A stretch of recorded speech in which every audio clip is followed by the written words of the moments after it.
예, 큰 박수 보내주시면 감사하겠습니다.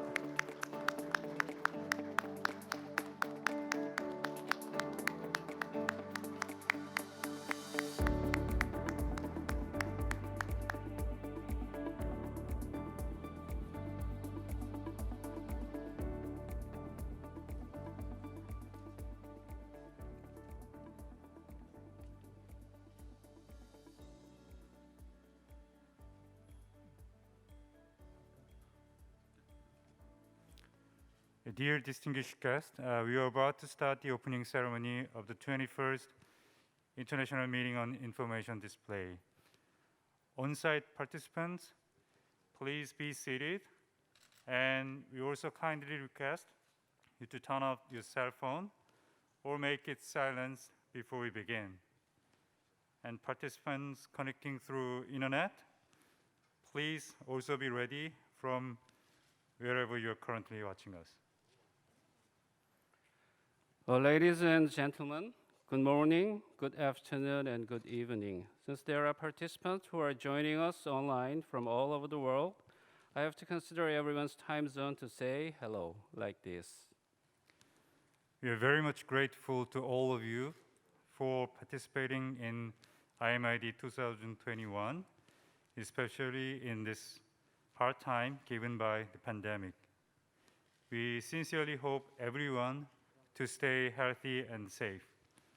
I'm Sing-Hyup Yu, the Executive Chair of IMID 2021, co-chairing with Professor Yong-Taek Hong. Professor Hong? I'm Yong-Taek Hong, Executive Chair of IMID 2021, co-chairing with Professor Yu, as he mentioned. It is our great pleasure to welcome all of you to IMID 2021. Professor Yu, why don't we move now? Of course. Let us begin with introducing the General Chair of IMID 2021, Professor Byung-ho Lee, for welcoming address. Professor Byung-ho Lee is also the President of KIDS. Please give him a warm round of applause.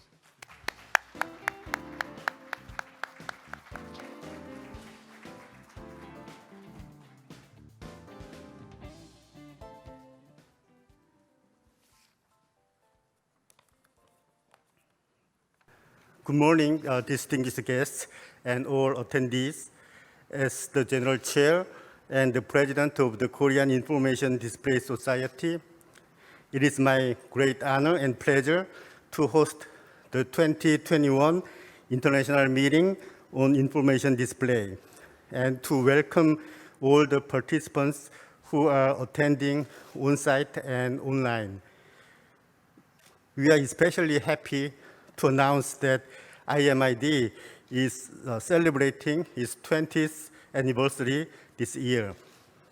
First of all, I would like to thank all of you who are participating in this conference in a time of a pandemic, particularly those who have prepared presentations and who did not hesitate to attend this year's IMID in Seoul, Korea, amidst difficulties due to COVID-19. Moreover, I would like to express my deep appreciation for the keynote speakers, CTO Su Young-yoon from LG Display, CEO Kai Beckman from Merck, Executive Vice President Julie Brown from UDC, and Dr. Bernard Kress from Microsoft Corporation for honoring us with keynote speeches for this conference.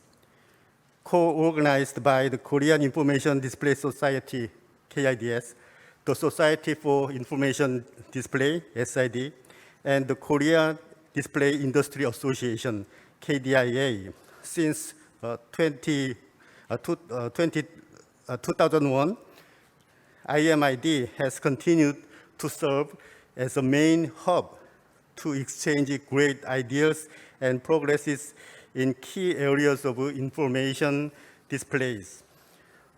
From fundamental aspects to systems and applications for 20 years. Last year, we held our first IMID in online conference format, which it turned out very successful. The the success was derived from your continuous support.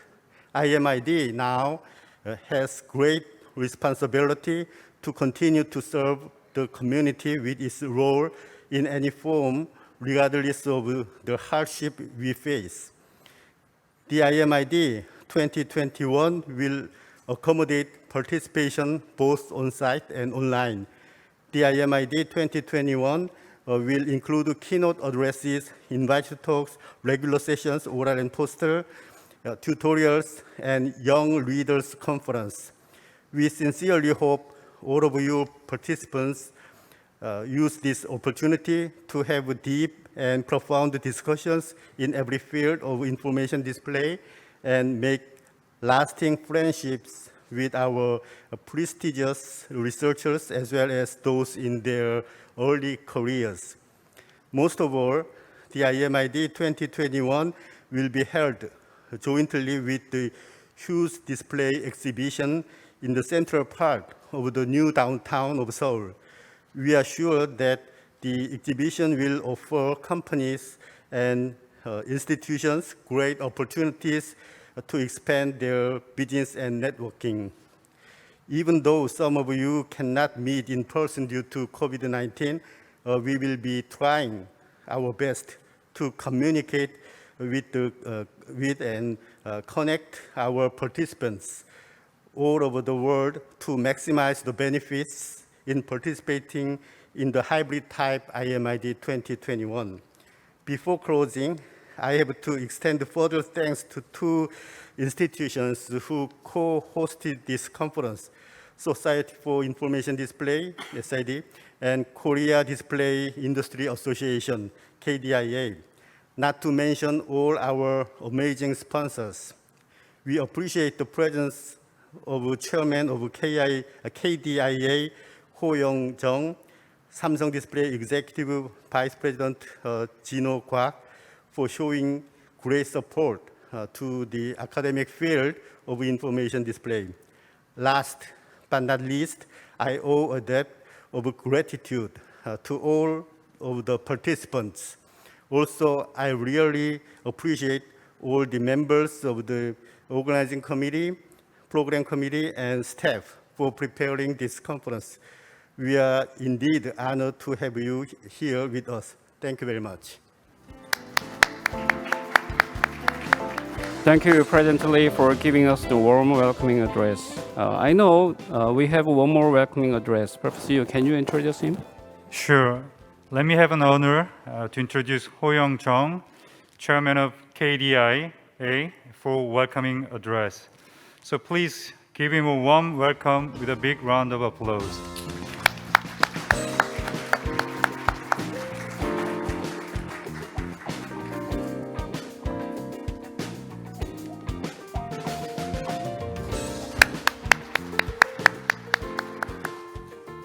Thank you for the introduction, and good morning, everyone.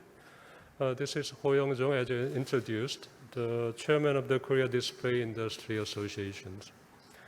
Today, I'm very honored and more than happy to welcome the distinguished guests and all attendees who are either connected online or participating here in person. This year's slogan for the IMID is display, connecting everything in between. Even though we are being forced to distance to each other due to COVID pandemic situation, display is allowing us to connect to each other with knowledge, information, and a variety of perspectives whenever and wherever we like to. As you know, this is one of the most important international conferences with the highest number of the research paper being presented. And this is the only display-dedicated conference and exhibition in Korea. IMID has played a pivotal role in coordinating the industry, academic, and the research institute to closely collaborate for the progress of the industry. If I can speak of the industry perspective a little bit, the display industry has grown to over $150 billion business in terms of the size of the primary market. And the potential for the future is much greater.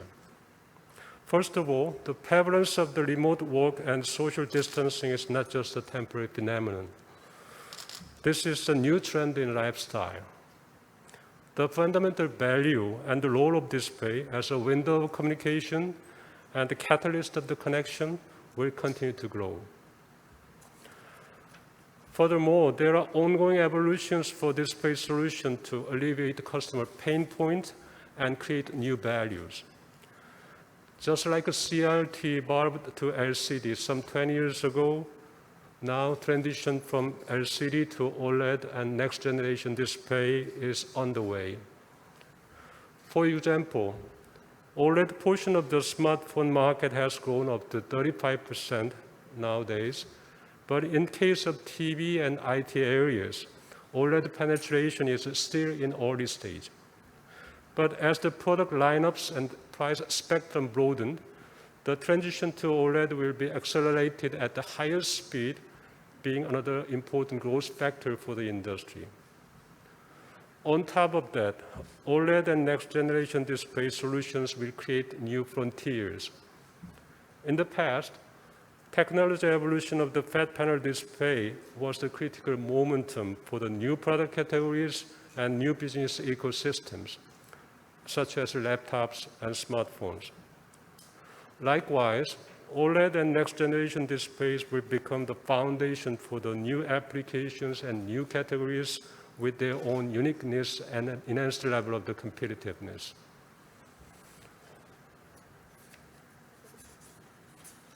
In order to materialize all the growth potential, it will be very important to have a stronger R&D capabilities in place. I hope that this year's IMID will further encourage and promote the collaboration among the industry, academy, and research institute, and to provide the opportunities to actively discuss various solutions that can further crystallize growth momentum going forward. Lastly, I hope all your experience here will be very exciting and insightful. Thank you very much. Thank you, Mr. Jung, for your sincere and warm welcome. Now we have two congratulatory addresses, right, Professor Yu? Yes, correct. The first congratulatory address will be delivered by Dr. Takatoshi Tsujimura, the president of SID. So due to this ongoing COVID-19 situation, he kindly sent us a video message. Let's welcome him with a warm round of applause. Welcome to IMID 2021. My name is Takatoshi Tsujimura, SID President.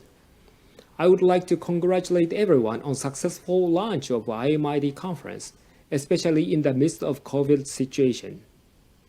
As you might know, we SID held Display Week event in May, marked over 1,000 participants for the first time in 59 years of SID history.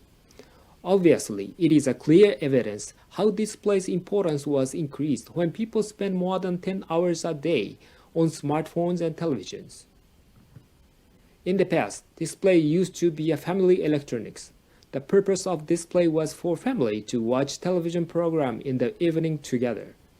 Now, by means of smartphones, paradigm shift has happened and each person has his or her own displays to look at.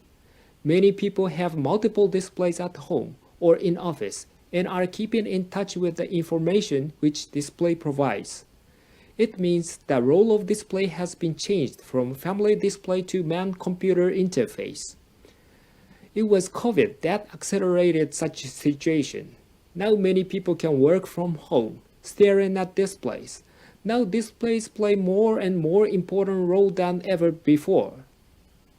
And it is why display technology development has become so important to enrich the human life.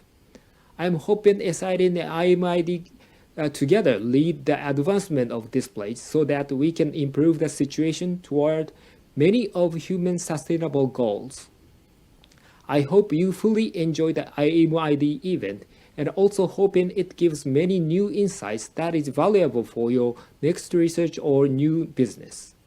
Thank you very much for your attention, and I hope you enjoy the event.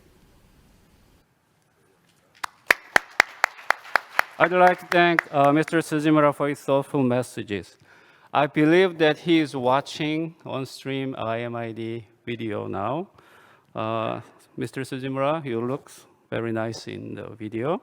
And let's give him a big round of applause again, because I believe he's watching. So I will double check with him. Okay, thank you. Please don't forget, IMID considers our community's health and safety as the top priority anytime, anywhere.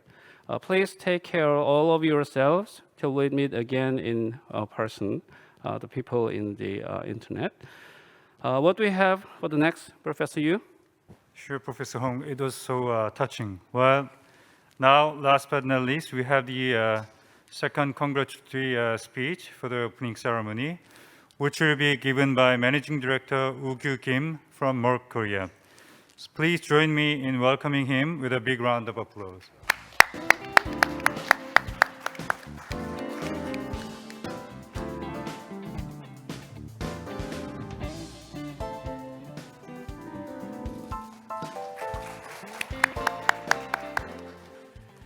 Hello everyone, my name is Woo-Kyu Kim. I'm the Managing Director of Merck Korea.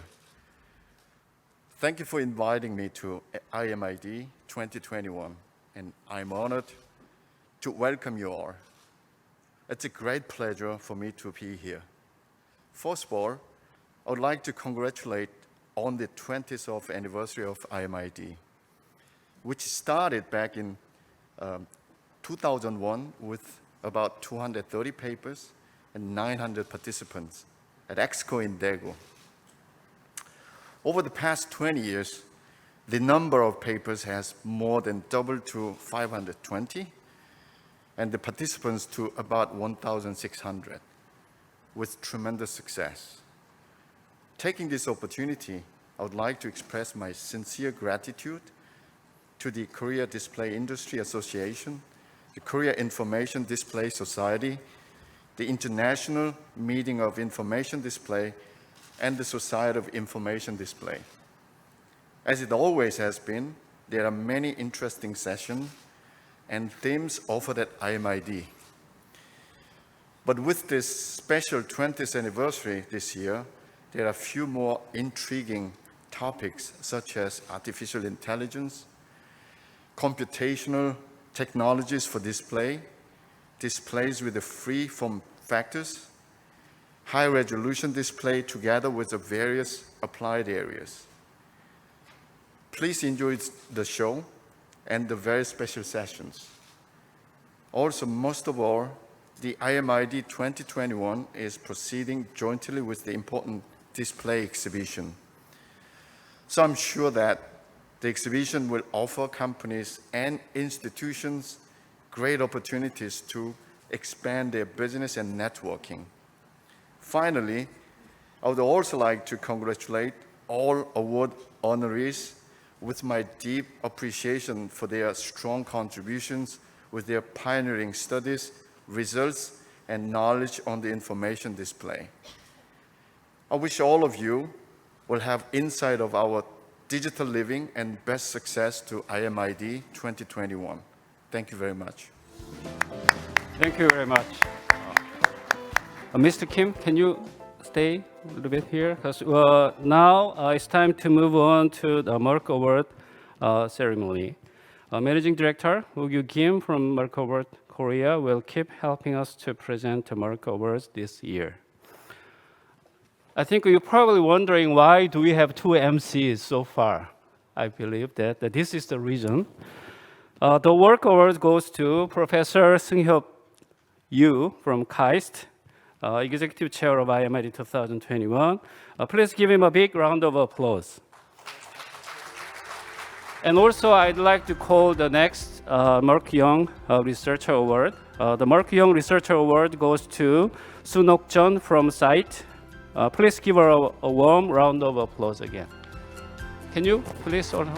We give the award one by one, but we'd like to have two people on the podium at the same time.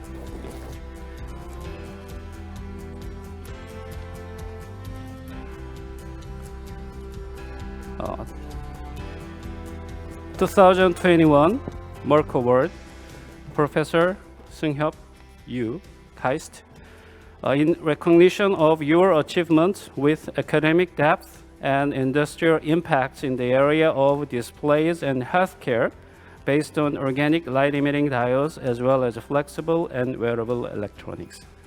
Thank you.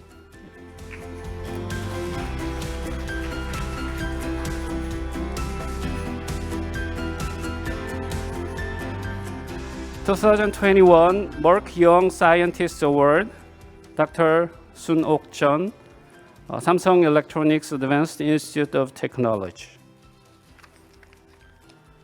In recognition of your research on the organic materials with highly efficient and longer operating device lifetime for deep blue phosphorus OLEDs and TADF OLEDs for display. Thank you.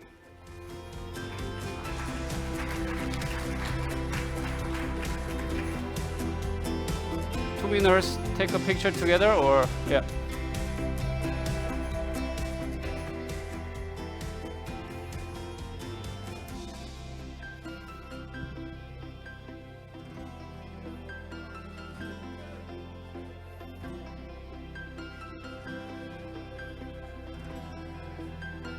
Thank you.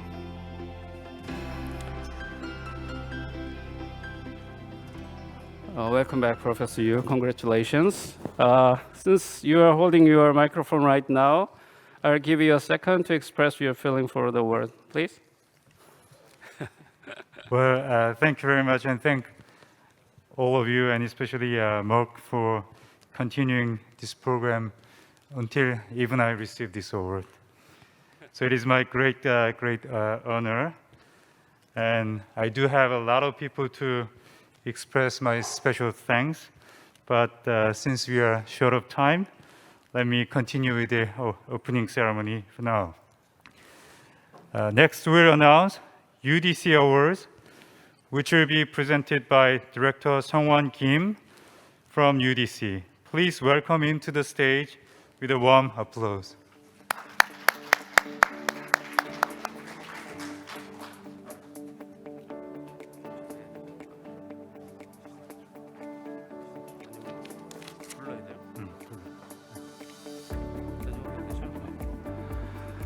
I'd like to present the UDC Innovative Research Award recipients first. The winner is Min-sung Kim, Sujin Jung, Dong-hyun Choi, Hyung-tae Kim, Jusung Jung, and Hyunjae Kim, Yonsei University, Korea. Please give a great round of applause. And we'll have one more. Yeah, the next UDC award, UDC Pioneering Technology Award, goes to Harim Lee, Vilas Vanunath Patil, Inku Kim, and Kyunghyung Lee, Wonjae Jung, Junghyuk Kim, Sang-ho Park, Hyunho Jo, Wonjun Son, and Sunok Jeon, and Junior Lee from Sungkyunkwan University and Samsung Electronics Korea. Please give him a warm round of applause. 첫 번째 이노베이티브. 제가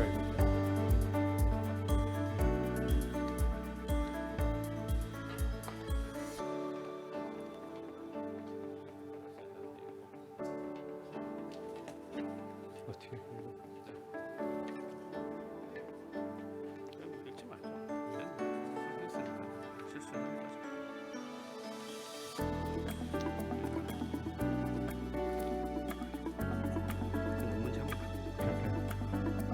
UDC Innovative Research Award was given for the paper Mediphone-based biocompatible resistive random access memory for skin wearable healthcare devices. And Pioneering Technology Award was given for the paper High Efficiency Narrow Emitting and Ultra Pure Deep Blue Organic Light Emitting Diodes based on new mechanism of purely spin vibronic coupling assisted thermally activated delayed fluorescence. Congratulations to the two awardees again. What do we have for the next? We have Achievement Awards, 공로상, presented by Professor Byung-ho Lee, General Chair of IMID 2021, President of KIDS. Please welcome him to the stage with a warm applause.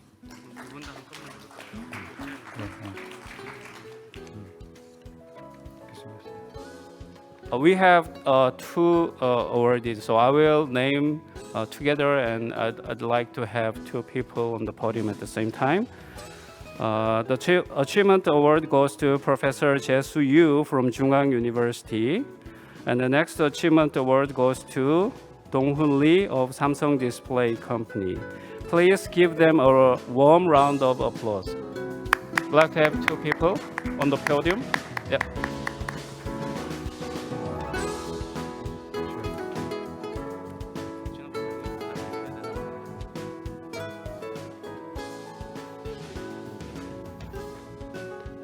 Instead of Mr. Dong-hoon Lee, Mr. Jin-ho Kwak will receive the award. Yeah, this will be given in Korean. Please excuse us. 공로상 중앙대학교 교수 유재수 귀하께서는 디스플레이 기술 개발 및 산업 발전에 크게 기여해 주셨을 뿐만 아니라 본 학회의 발전과 활성화에 헌신적인 노력을 다해 주셨기에 그간의 노고에 감사드리는 마음을 담아 이 상장과 부상을 드립니다. 2021년 8월 25일 한국정보디스플레이 학회장 이병호.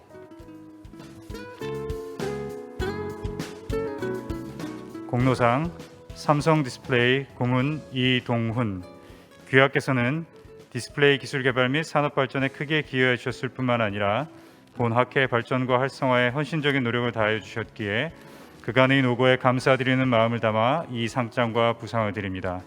2021년 8월 25일 한국정보디스플레이 학회장 이병호.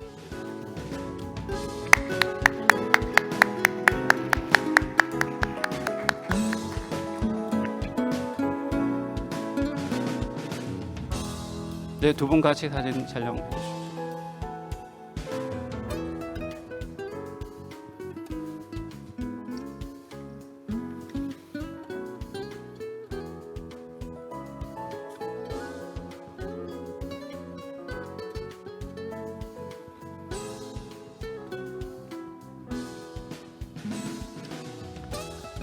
Congratulations to the awardees once again.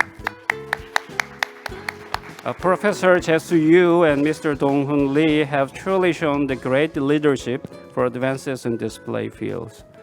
Professor Yu, would you please introduce the next award? Sure. The next one is Ministry of Science and ICT Award. Professor Byung-ho Lee will keep helping us. The Ministry of Science and ICT Award goes to Professor Jin-tae Kim from Konkuk University. Yeah, please give him a great round of applause.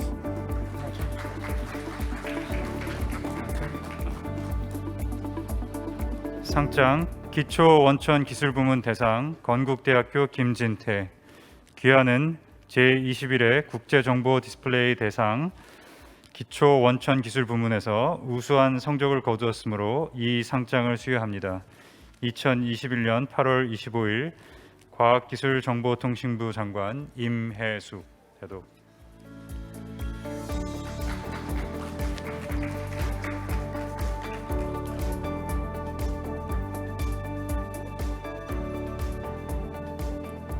Congratulations to the awardee.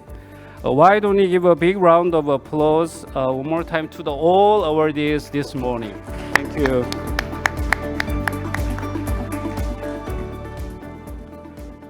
Now, let us introduce our technical program chair to be on the stage to deliver our TPC report this year. Please show us your best applause for him while he comes up to the stage. Good morning, everyone. My name is Byung-do Jin. I'm a program chair of IMID 2021. On behalf of the program committee, I will introduce briefly the contents of program of IMID 2021. Next, please.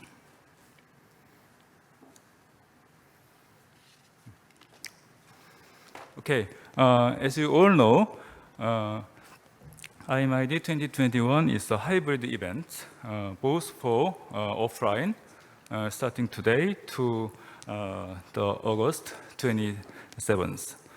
And the online session also starts from today, but extend to the 1 month until September 26th.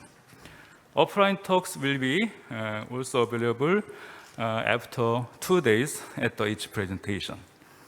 Online sessions are pre-recorded for use of on-demand, and some of the talk will be also given by live streaming at a specific time schedule.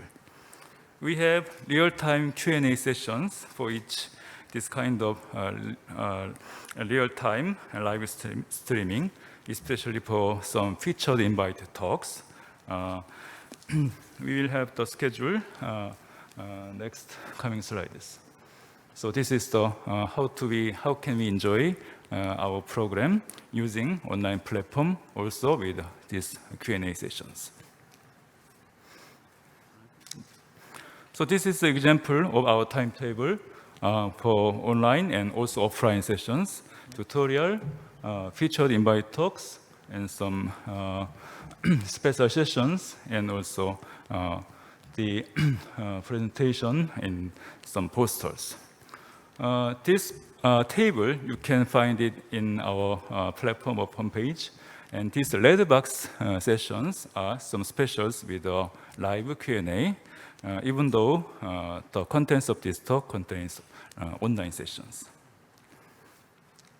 So this is all example, and you can find it coming.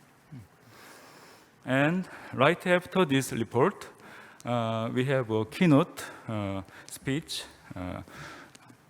4 keynote speech will start, consisting of these topics and these 4 outstanding lecturers.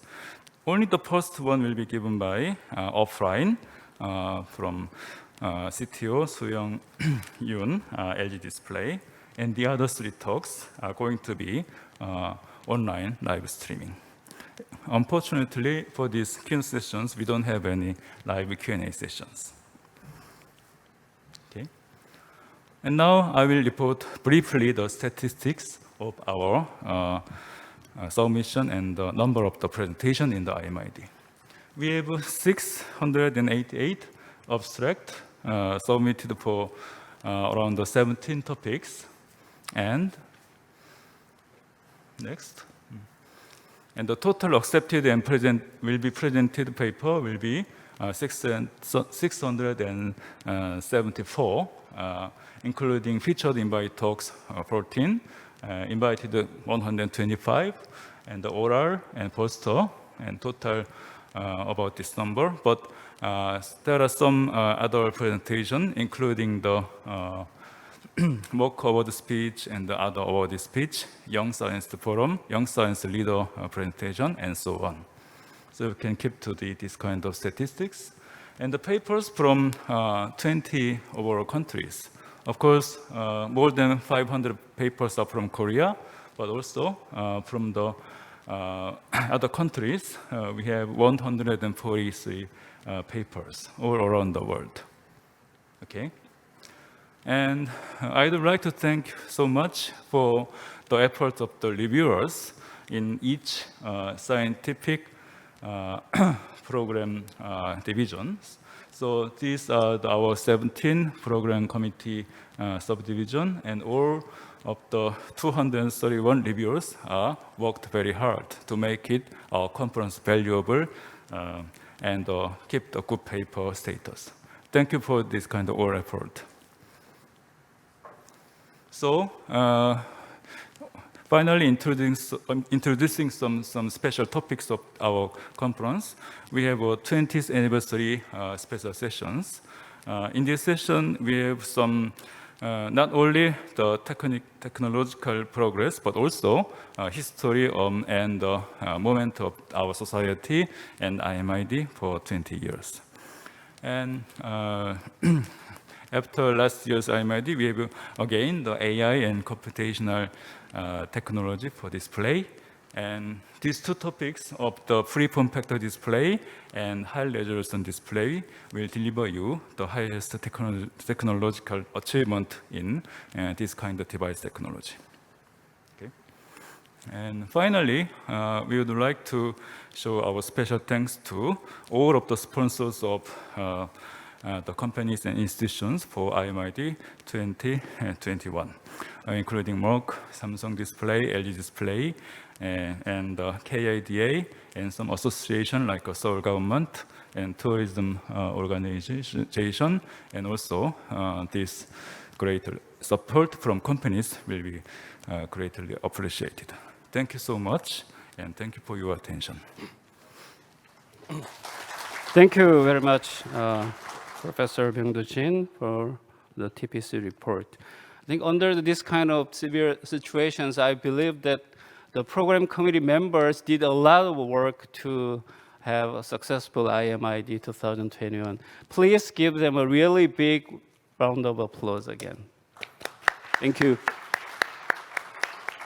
We are almost at the end of our opening ceremony. After a brief announcement, we will close our ceremony. So after about 10-minute break, there will be the much-awaited keynote session, the first of which will be given by Mr. Soo-young Yoon, Chief Technology Officer at LG Display. So let's all come back after the break and listen to what he has to talk about, the exciting advances in display technology. Okay, this is the end of the opening ceremony. Please enjoy the rest of IMID 2021. And don't forget, stick to the COVID-19 regulations for everyone's health and safety. Thank you. 그리고 다음에 바로 전시회장으로 테이프 커팅 VIP들 좀 이동이 있겠습니다. 이병호 회장님, 박상희 수석 부회장님, 그리고 또 김현재 교수님, 코체어, 그리고 김우규 매니저님.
Okay, let's start first keynote session. And first keynote speaker, Dr. Soo Young-yoon, Senior Vice President of LG Display Corporation. Let me give a brief introduction of his autobiography. And Dr. Soo Young-yoon is a Senior Vice President and Chief Technology Officer of LG Display. He is responsible for the development of next generation display as well as OLED technology. Since joining LG Display in 2002, Dr. Yoon has been leading the development of various innovative technology. In 2007, he developed the GIP technology that embedding semiconducting integrated circuit into the display panel, which is currently applied as a standard to reducing cost and bezel of display. As the director of OLED Research Division and Laboratory, he continues to strengthen the competition of OLED through the development of OLED technology such as flexible, transparent, 8K, and rollable. He presented a blueprinting for the future of OLED by successfully completing the 77-inch transparent flexible OLED national project in 2017. Dr. Yoon received his PhD in physics from Hanyang University in 1919 and worked as a researcher at Philips, UK. So his talk title is New Opportunity for the Display Industry in the Area of Digital Transformation. Okay, Dr. Yoon?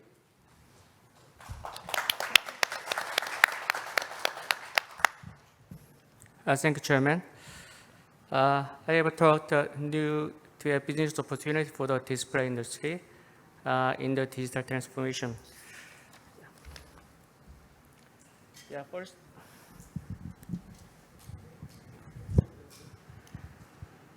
Yeah, first of all, I want to say that the very congratulations 21st IMID 2021. And I want to say that it's my honor to have an open keynote speech IMID 2021. I summarized the past several decades what was happened in our life. So we have very long history to the digitalization, and then followed by digital transformation. It started early in 1980. At that time, we are focused on the digitalized analog data to digital data. Based on that result, early 2000, we have process digitalization.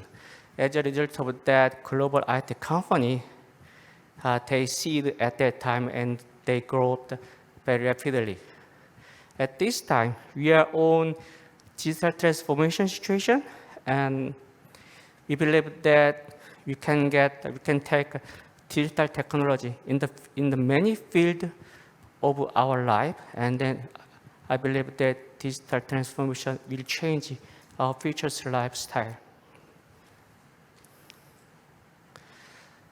And the other one, a strong shock we have lasted 2 years as a COVID pandemic. So I summarized the 4 pictures. It totally changed our lifestyle. 2 years ago, it's not normal. However, it's normal. It became to current life routine. First is the first one is working from home. Maybe 2 years ago, you stayed to work at office and some place to work. However, working at home is normal. Most of people agree at that point. The other one is e-commerce. Maybe in my case, within the last 1 year, I don't have a chance to visit the commercial big store to get something I need. I can order something by simply click on the screen. It's a totally different lifestyle we have today. The other one, with the increasing time to stay at home, that means you have spent many contents and many things at home. So that's all OTT and many kind of game is very popular rather than 2 years ago.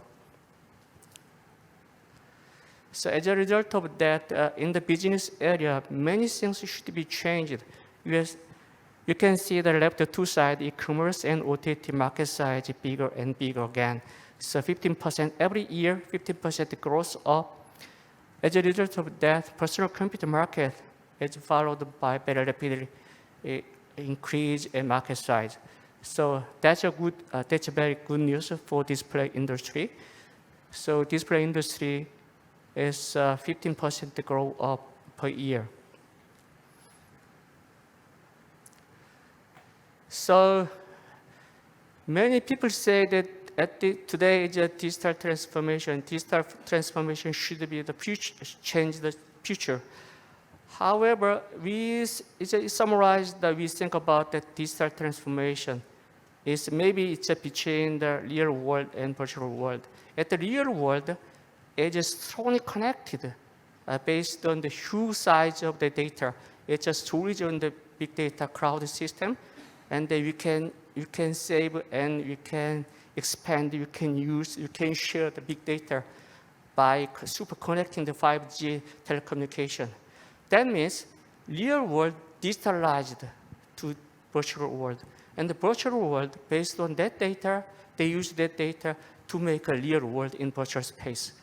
So virtual world and something, we want to move that to the real world. So continuous circulation between real world and virtual world, they continue and continue again. So some future displays in already this year at CES, maybe you have seen these samples. So for the next generation, what kind of role of display? What's that of the display is proper to digital transformation situation?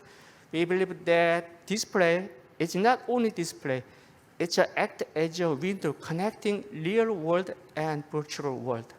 So the importance of display is increased year by year, we believe that.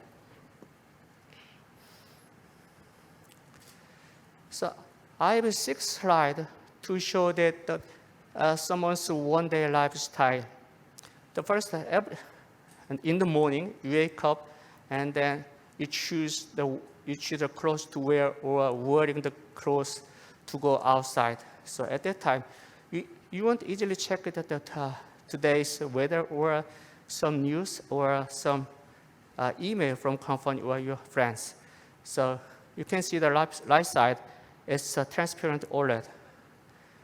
In normal case, transparent OLED is not this display. It's just a window. However, if you want to see some information on the screen, display window slightly change the display. So transparent display is fully perfectly assimilated into the furniture. So that means for the display, it's not only display, and then we need something more. And so you want to go someplace to work or to meet the friends. You are sitting on the car. There, you can get more information easily compared to today, because you see that the seamless large screen size in a car, and also some information is displayed on the windshield, and then it's overlapped with the road. So that means we can get more easily information and more big information compared to today. So for the futures, at this time, every car maybe 2 or 3 display in a car. However, for the futures, clear thing we have today is that the screen size becomes bigger and bigger, and the display shape is variable display shape is adopted on the car. You are sitting on the boat, so you have a plan to visit abroad country, or you want to enjoy your vacation. So most of our airplane, we have very small size, round shape window to see the outside view. However, you can see the image snap. If you have a seamless ultra large size display on the inside of airplane, and you can see some image, such as sky view, maybe you can enjoy the totally different, extreme totally different sense of feeling, just like you are sitting in the air. So that means display is not only display is connecting, combine the real world and virtual world. In the workplace, as we have many time to hear of the VR and AR and metaverse and its futures through the many kind of broadcasting media. So there are someone who check the many information to work or to control the robot system. One important thing is that when he checked the many information, his two hands are free, and also he don't need to go same place. That is very important. That's very important because telepresent through the AR VR system is connected different two places by one time at the same time. It's office. At the work time, you visit the shopping center. You want to find some goods, some new arrival. So at that time, if you can see this limited small information about that, maybe the shopping is not only shopping. The shopping become to the more fun and more exciting. So I believe that display is not only display. Display is a very special device connecting virtual world and real world for the futures. What kind of display is good or is proper to that? However, we believe that the OLED display is proper compared to other display today, because we have three reasons why OLED display to proper for the features. The first one is natural reality. Natural reality is a very important factor to connecting the real world and virtual world and to have good image quality, to enjoy the extreme reality through the display. And the other one is convergence. Convergence means we have many kind of shape of display, and this design freedom, you must have that to combine and to embed it someplace and to align the system. And the last one is eco-friendly. So at this time, eco-friendly is a hot topic on the business area. So it is very important for the futurist display. Natural reality, to make a good natural reality, we have two factors. The first one is we must make a pure image quality. You can see that compared to structure of the display, as one is LCD and the other one is OLED. Both of two displays are common today. So OLED display, you can control the pixel by pixel. The brightness of one pixel is not affected the neighbor pixel. However, on the LCD display, we still need a backlight system. Even though improved image quality of the LCD display, even though we adopted several hundred block dimming, it's not enough to make a few black, because contrast ratio is important factor to make a few image quality. Contrast ratio means the ratio of the brightness and darkness. So enhance the brightness is important. However, enhance the darkness is also important. So at that point, we believe that OLED is an extremely good solution compared to the LCD display. And the other one is a vivid color. Vivid color is very good, both on two display. However, vivid color with various dark brightness there are small variation on the OLED. However, in the LCD, the vivid color is not good because that comes from the lower color gamut and the lower brightness for each color. The other one is eye comfort. Eye comfort is recently eye comfort is more become to important and important again because after COVID pandemic, so you stay more time at home. And that means we increase the time to see the display screen, many kind of display screen to have a work or to listen and to shopping and to spend entertainment. The other thing, many regions we have today, you can see that OLED display, some area we need to turn up, control the pixel by pixel. So that's the reason why we have a lower level of the blue light and the flicker also. It's a non-positive flicker is free for OLED display. However, in the LCD display, you can see the screen so we will still suffer from the flicker system at the LCD area. So to make to more comfortable for the human eyes, it already had better quality and better characteristic compared to LCD. The other one is the convergence. Convergence factor is also important, we believe that, because so to make that, design flexibility is a good factor. Design factor comes from the structure of the display. In the OLED display have a very simple structure. We need only one glass substrate or plastic substrate, and then attached by one polarizer system. So very simple. That's the reason why you can get the design flexibility.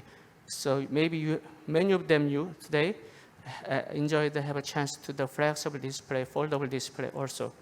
However, LCD display, you can see the many external components attached on the backside of the display panel. We still use the many layers of optical sheet.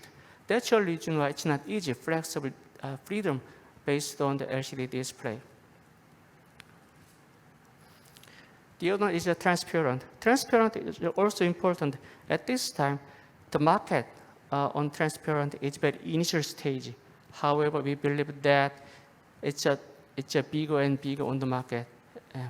And also many people, they successfully find a good new application on the business area. So we have I compared the two things as LCD-based transparent and OLED-based transparent. Unfortunately, LCD, we still have two polarizer system. So that's the reason why we have very low transparent, about 20%. 20% is very challengeable on the LCD area. And 40% of OLED is good. It's enough because when you sit on your car on the backside sheet, every car window is coated by film to protect the outside light. At that time, the transparency is just 30%. So 40% is higher than that. So for the pictures, we enhance the brightness, transparent also by one time based on the OLED. Eco-friendly. So it's a simple way to think about that. Still, in LCD area, we need several optical film, several optical sheet, and many kind of films compared to the OLED. OLED we have a very simple structure. So more than 10% is lower than plastic used to make OLED rather than LCD. And in the recycling area, we believe that OLED is better technology than LCD for the recycling. So I say that why OLED is a better solution for the next generation, for especially digital transformation era. So we believe that I summarized the LG display R&D direction including the how can we enhance the property of the OLED and what kind of new application we should believe that. The first one is, so I summarize two things. The first one, on the left side screen, is the existing market. So we have from the small size mobile application to the large size TV application. So mobile application and large size TV application is already adopted on the market. So grow up year by year. However, in the IT area, it's very initial stage. So we want to change it. We want to replace that. We want to replace the LCD market by OLED market for the next generation. Right side, you can see that it's a very initial stage. It's not around of you. However, for the futures, maybe we believe that it's a very positive trend, and we believe that of technology, that of this display screen technology should be our life cycle for the futures. I summarize three items: the performance and design and new application. The performance, to make a good OLED display, we must develop the two things. The first one is OLED devices. So you can see the stock layer. At the first time we commercialized the OLED TV, we used a 2-stack or 3-stack 2-color system. However, at this time, we have 3-layer 3-stack OLED devices. So we want to change this structure to enhance the brightness of the OLED and to enhance the more longer time for OLED. So to do that, we must find a good device structure, and also we must find the new materials. Blue steel, we suffer from the blue, because the blue we use the fluorescence blue, not phosphorescence blue. Green and red, we have very close to the meter target. We already adopted the phosphorescence blue. So we want to more focus on our attention on that area, TADF, new material concept, and phosphorescence blue. We know that we need a longer time to develop that materials to meet the target. However, one clear thing is we should find a good solution on that area. And the backside, in the backplane area, we have two choices: low temperature polysilicon and oxide transistor. Both of transistor is already commercialized and from the small size and to the large size. At this time, oxide transistor, the electromobility is about 10. We use the 10. So 10 is already commercialized. However, if we want to go further, such as many kinds of functionally circuit integrated or at this time, we use the external compensation technology to make OLED TV. However, if we can get some good result from that area, mobility 10 to 30 or 50, we can successfully integrate into the compensation circuit on the panel. The other one is for mobile, especially mobile application. One of the advantages is oxide transistor is very lower leakage current level compared to the others, including low temperature polysilicon transistor. It's a new concept of the driving circuit on the glass substrate. So if we combine these two advantages, high electromobility from the LTPS and lower leakage current from oxide transistor, we can get very good solution to reduce the power consumption of the panel. So we call it LTPO, low temperature polysilicon and oxide transistor. So it's already commercialized years ago. And then for the futures, we want to enhance that point to adopt the high mobility oxide transistor and to exchange the stock structure. So it's a very important point. In the design factor, transparent, flexible and transparent is very important. So someday before, a neighbor company announced that a new concept of the mobile application, and the very positive response from the market is a good sign. For flexible display, you can, in that case, flexible display is a still display, and also it's a public commercial, already commercial and personal devices. So that means any kind of function, touch function, should be embedded on the front of the screen. And also, if we reduce the bending radius, polarized is not good, because some of layer in the polarizer is not good properties. So without polarizer technology to protect the outside reflectance of the light, is a important technology to success the high brightness and also lower reflectance, and also reduce the bending radius is very important. And stretchable display. Nobody knows that when can get this sample on the commercial area, and I know that we need a longer time to go the next step to commercialize and to realize on the market. However, if we get this concept of the display on our field, so maybe this display can change our life routine for the futures, because at this time, even flexible display is one directional flexible, not two direction. However, flexible display, if you have, you can totally two directional bendable structure. That means this stretchable display is the first display to make real design freedom. So that's the reason why we want to focus on the stretchable display for the futures.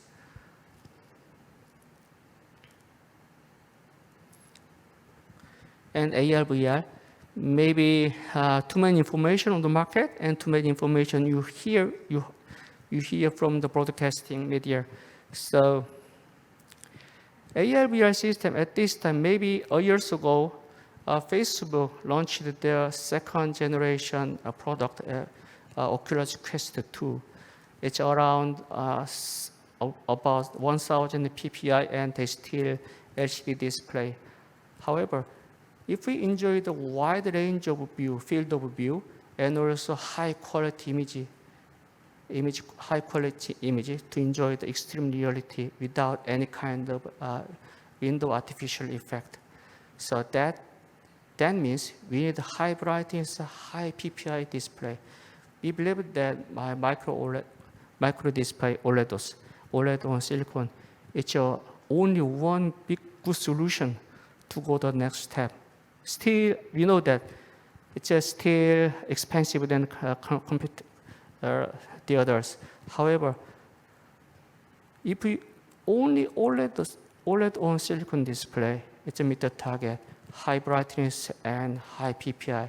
4K, for example, 4K display and 1.7 inches. Yes, that means PPI is 3,000 to up to the 5,000.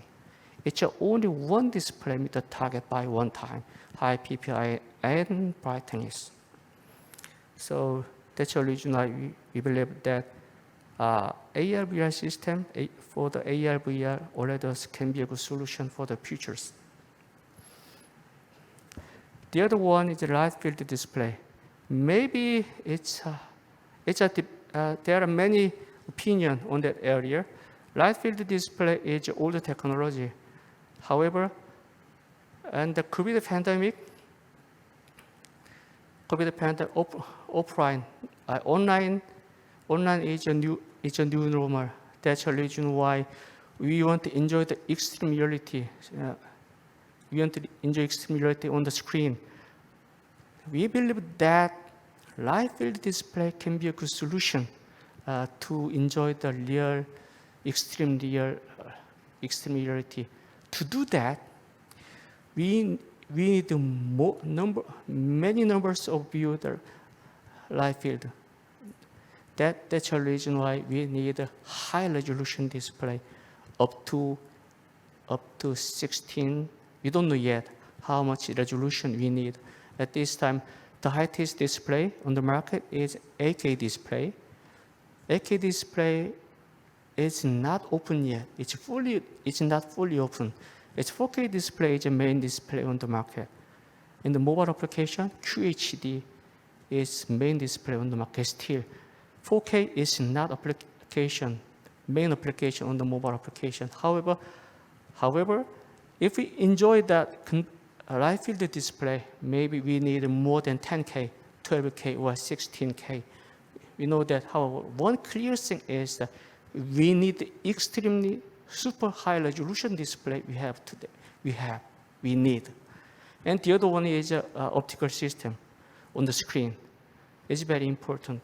However, it's my personal opinion. For the next within next 10 years, maybe first commercialized sample introduced on the market. I believe that.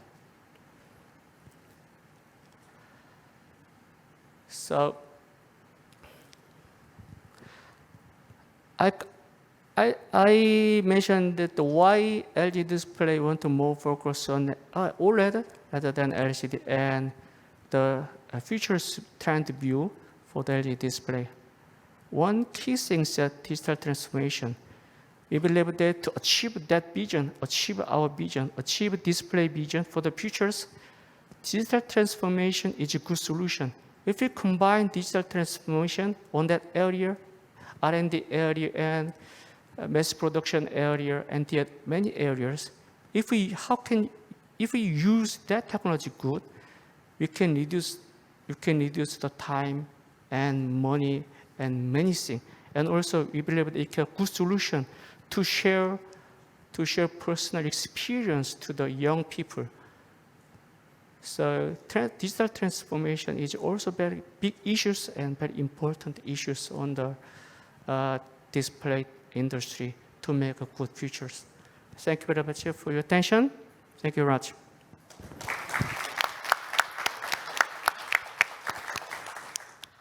Thank you very much, Dr. Yoon. You're great, actually, talk. Unfortunately, there is no Q&A session in keynote speech. And thanks again, Dr. Yoon. So let us move next to keynote speech from Merck and Dr. Kai Berkman. And let me give a brief introduction of his autobiography before listening his talk. And Dr. Kai Berkman, born in 1965 in Germany, and joined the executive board of Merck since April 2011. He is responsible for the electronic business sector, which he has been leading as a CEO since September 2017. And before his current role, Dr. Kai Berkman was Chief Administration Officer of Merck, with responsible for the group human resource and the business technology. And in 2007, he became first CIO of Merck, was responsible for the cooperative information service. From 2004 to 2007, he served as a managing director of a Merck company in Singapore and Malaysia, and before he held the senior executive responsible for the information management and consulting unit from 1919 to 2004. And Kai Berkman studied computer science and the Technology University of Darmstadt from 1984 and 1989. And in 1998, he earned a doctoral degree in economics. And Dr. Kai Berkman today talk about shifting the display paradigm in electronics. Okay, let's welcome and Kai Berkman with a big your applause.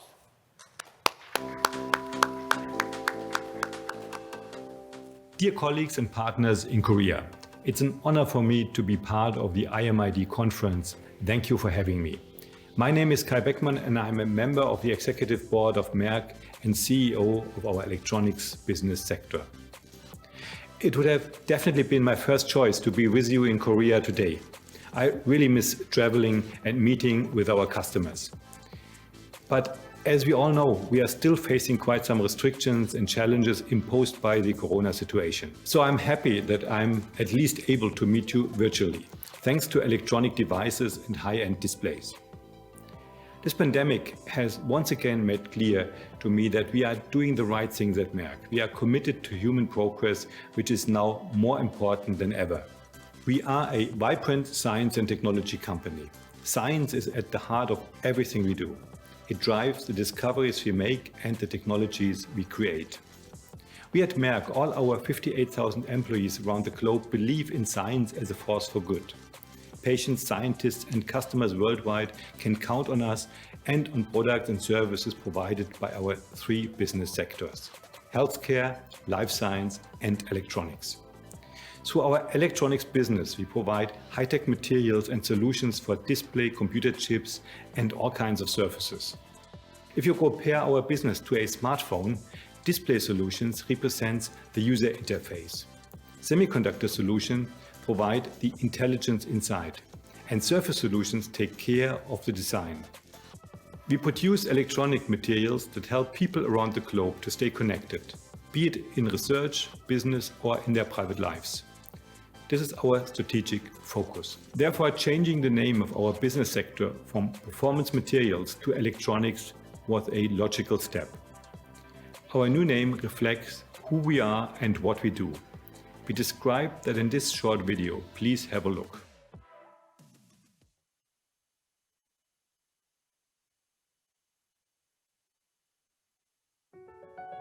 Electronics is at the heart of modern living. Our futures depend on it, so there's a constant demand to do more with less, faster. The speed of technology convergence is breathtaking. More and more functions are being consolidated into smaller, more adaptive, more powerful devices. This is made possible by shrinking electronic components, with multiple features approaching atomic dimensions. Electronics starts with us. We're building electronics from the atom up. Our excellence at the atomic level enables our customers to realize perfectly smooth layers just a few atoms thick. We have the expertise and data analytics to push boundaries and set new standards to deliver extreme efficiencies. When you're dealing with precision at this level, you're dealing with new paradigms, rich with new opportunities. You see things differently. We've been in electronics since the 60s. With relentless curiosity, we have continued to expand and deliver breakthrough innovations, so that today we serve our customers with the broadest portfolio of unique materials, equipment, and services. We've been focused on quality and reliability for over 350 years. In electronics, we honor that tradition by delivering with industry-leading precision, purity, and safety. Today, almost nothing digital exists without our vibrant touch. We don't do this alone, but always together with our customers and partners. The extraordinary commitment of our people and their award-winning collaboration leads to a stronger, more exciting world. We are the company behind the companies, advancing digital living. Our new name also clearly illustrates how we contribute to a world driven by tremendous technological progress and exponential data growth. The amount of data created worldwide is growing by more than 30% on average every year. That's why we often hear about a data explosion. Let me put this in perspective. The size of global data usage is expected to be 170 trillion gigabytes or 170 zettabytes in 2025. 1 zettabyte is a number with 21 zeros. 170 zettabytes equals to watching the entire Netflix catalog for about 500 million times. That's a lot of data and a lot of binge watching. And so why is this data growth so crucial for us at Merck Electronics? Because data needs to be generated, transferred, processed, and stored. And it needs to be made visible for the user. And this has continuously driven the need for innovative materials. You can see the data explosion brings many opportunities for us in the electronics industry. Our aspiration is to become a leading data enabler. We therefore have organized our business in such a way that our customers can benefit from our expertise both in displays and semiconductors. After the acquisition of Intermolecular and Versum Materials, we are now in a unique position to support long-term growth trends. Our leadership and expertise both in displays and semiconductors enable us and our customers to get a bigger picture with faster innovation. We bring a unique perspective with our semiconductor materials as the intelligence within and display solutions as the eyes to the world of data. Talking about eyes, vision accounts for 80% of human perception. Did you know that? It's our brain's primary data channel, our main tool to understand and sense the world around us. And with the advancement of digitalization worldwide, the role of displays as the key interface between people and the digital world is more crucial than ever before. But what is a display? With a digital revolution transforming multiple aspects of our lives, we see an expanding spectrum of display use cases. New customer needs are changing the overall display paradigm. So for example, a consumer who wants all the visual properties of a tablet that can be folded and put in a pocket. A consumer who wants to have movie experience without having a home theater can benefit from AR/VR technology. A consumer who is concerned with energy efficiency and demands devices that provide high resolution while keeping energy consumption low. There are many exciting non-traditional display applications that support the shift of the display paradigm. We are committed to contributing to these industry developments with our leading materials and solutions portfolio. I'd like to highlight 6 of our display materials and technologies that support the change in the traditional display landscape. Our display portfolio is, of course, much broader. I've selected these examples because they perfectly show how we are responding to the expansion of display use cases and new customer requirements. So let's start with our well-known liquid crystal materials. Our UBFFS technology is already well established as the leading LC technology for smartphones and tablets. We have now expanded this platform to large format TV applications. As TV resolution moves from 4K to 8K, LC technology needs to step up in transmission to meet energy efficiency guidelines. This is where our new UB Plus technology delivers a clear breakthrough.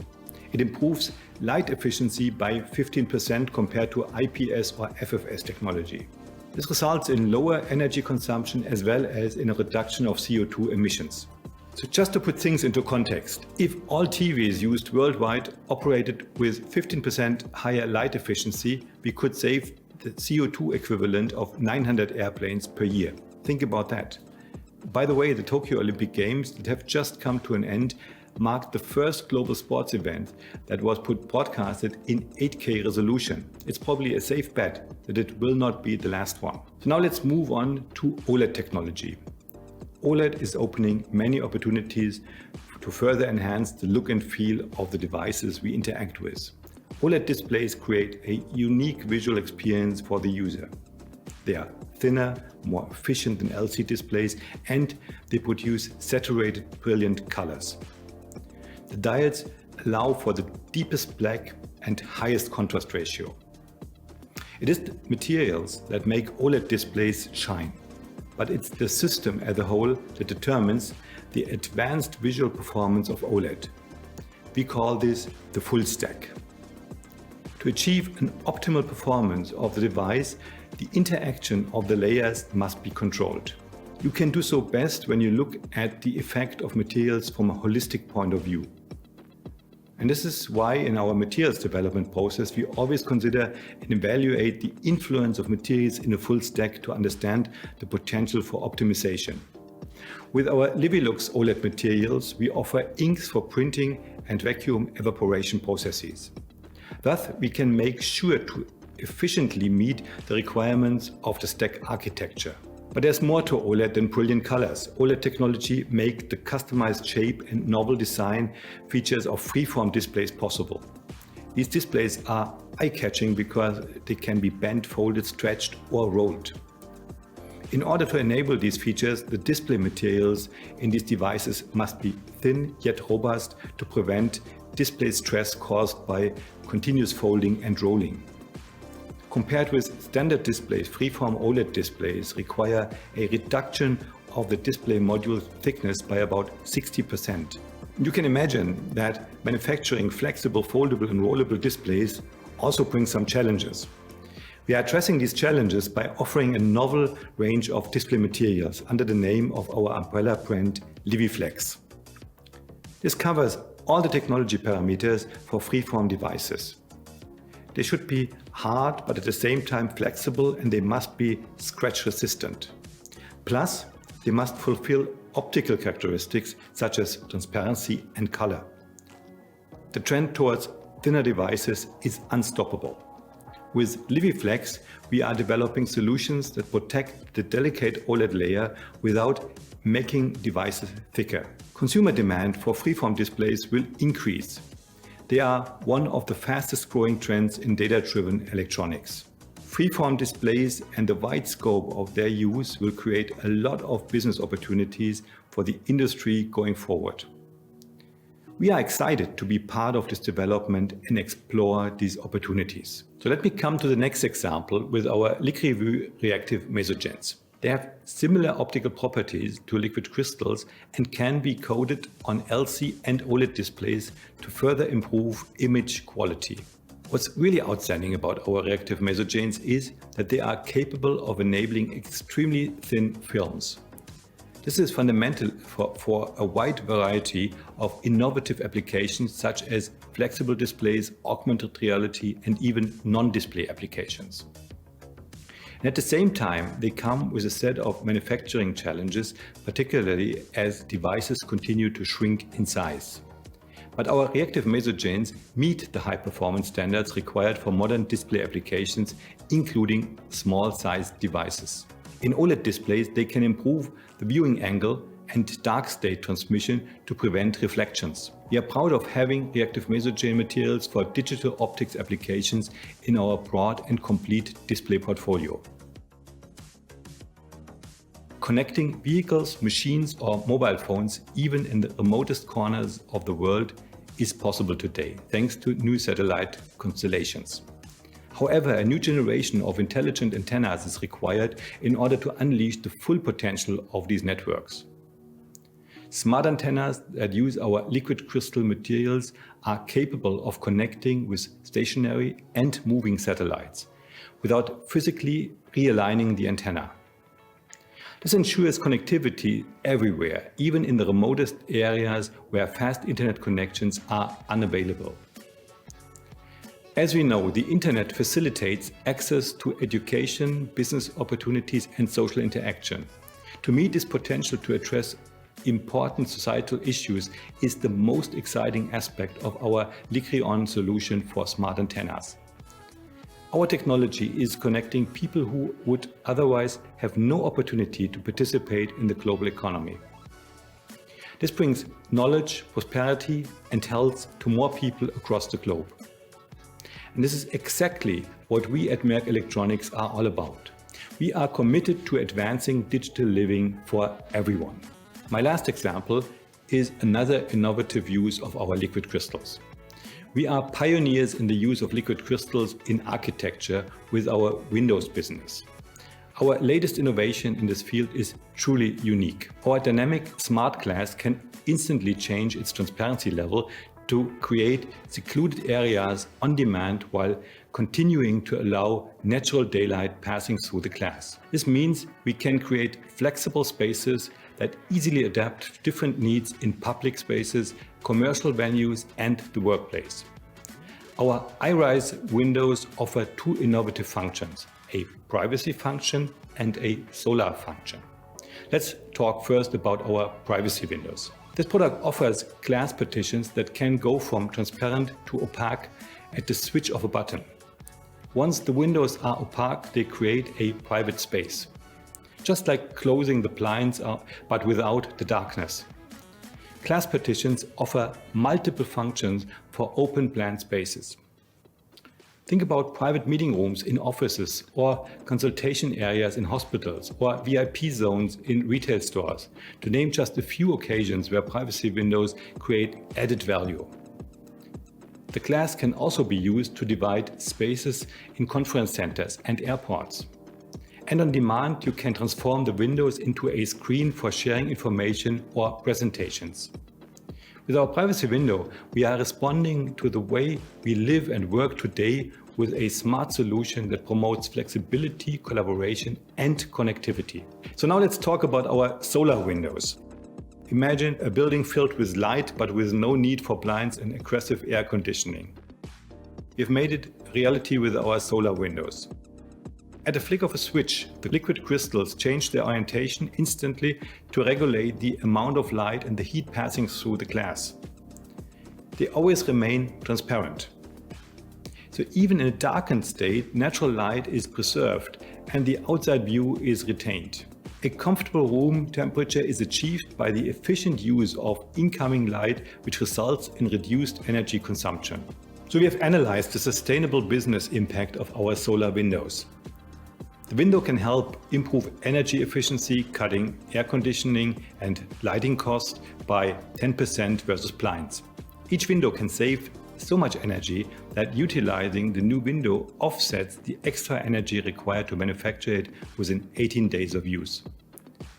Besides contributing to energy efficiency, our windows also have a measurable benefit in another dimension, specifically consumer well-being. Unlike traditional shading systems, our windows maximize exposure to daylight, which is known to bring substantial health benefits. Shielded by our solar windows, office employees are less often absent and work more efficiently. This is because the liquid crystals block solar radiation, they keep out the heat and still allow in plenty of daylight. This improves average productivity by 4 days per employee per year. All in all, cost savings with regard to health and absence from work are 10 times higher than energy cost savings. So you see, our liquid crystal windows are truly remarkable. These were some examples why we think that paradigms are changing. In the end, it's all about electronics. So let's bring it home. Our science sits inside technologies that are changing the display landscape. We recognize that Korea is a big driving force in the display industry, and Korean display manufacturers are among the leading players in our industry. And thanks to our long-standing relationship with Korean display manufacturers and panel makers, we feel that we are on a good path in reaching one of our main objectives. We want to become the most local of global partners. We are 100% committed to continue working together with our customers to evolve the displays of the future. And to close this presentation, I would like to share with you a video that showcases the innovation of our privacy windows in a playful way. So besides sitting in board meetings, taking big company decisions, delivering keynote speeches, I'm sometimes asked to put my acting skills to test for our videos. Take a look, but in any case, the true star of the following video is our passion for innovation.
Dear colleagues and partners, my time's up. Enjoy the rest of the conference. I hope to meet you again soon, hopefully in person next time.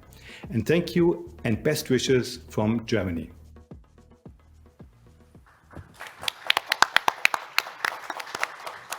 So thank you, Dr. Kai Beckman, his great talk. And from next keynote speech, and Professor Jin Byung-do Jin, and will serve as a chair. Thank you, Professor No. Actually, Professor Young No is also a program co-chair of IMID 2021. Please say, okay. Thank you. Let's move on. My name is Byung-do Jin again.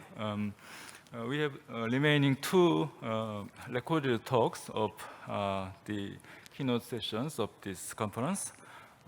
The third one is going to be given by Dr. Julie Bryan, Executive Vice President of UDC.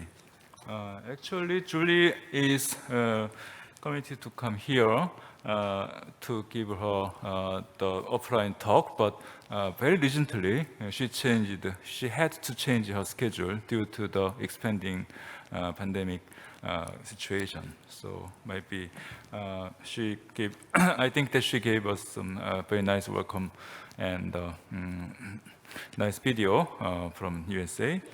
Let me briefly introduce her activity in UDC.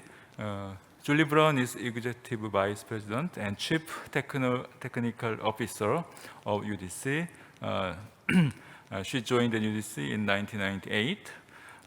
Dr. Brown spread her technical vision of the company from startup years to successful UDC's commercial presence and its future growth, expanding the OLED materials business. She got her BS from Cornell University and stayed at AT&T Bell Laboratory for a short time, and she received her PhD in electrical engineering and electrophysics from University of Southern California, 1991. Dr. Brown is elected IEEE Fellow, elected SID Fellow, and in 2020, she got the Carl Ferdinand Braun Prize from SID, and this year she was elected to the U.S. National Academy of Engineering. So Dr. Julie Brown will give her recorded talk at this time. Please welcome and start the video, please. Thank you. It's my absolute pleasure to be here at IMID 2021 with all of you. Unfortunately, I cannot join you in person, but I am joining you today speaking about next frontiers in OLED technology. And I guess it's somewhat fitting. I'm standing in front of an beautiful OLED monitor speaking to you, surrounded virtually by OLED lighting, and with the story of OLED behind me, vision, innovation, and reality. So as we get into it and start getting ready to talk about next frontiers in OLED technology, let's start very quickly back at the beginning with the vision. So as we all know, the first OLED was developed and discovered by Ching Tang and Steve Van Slyke out of Eastman Kodak back in the late 1980s. From this very first ALQ3 emission green OLED came a flurry of research in that first decade. We had the seminal work by Richard Friend and team making a fluorescent polymer OLED, and then on to Kito's group at Yamagata University and the white fluorescent OLED, and then the work by Forrest and Thompson and Baldo with the first phosphorescent OLED, and then the launch of a green monochrome audio display out of Tohoku Pioneer by Tomasan and team. After all of this work, let's fast forward into reality.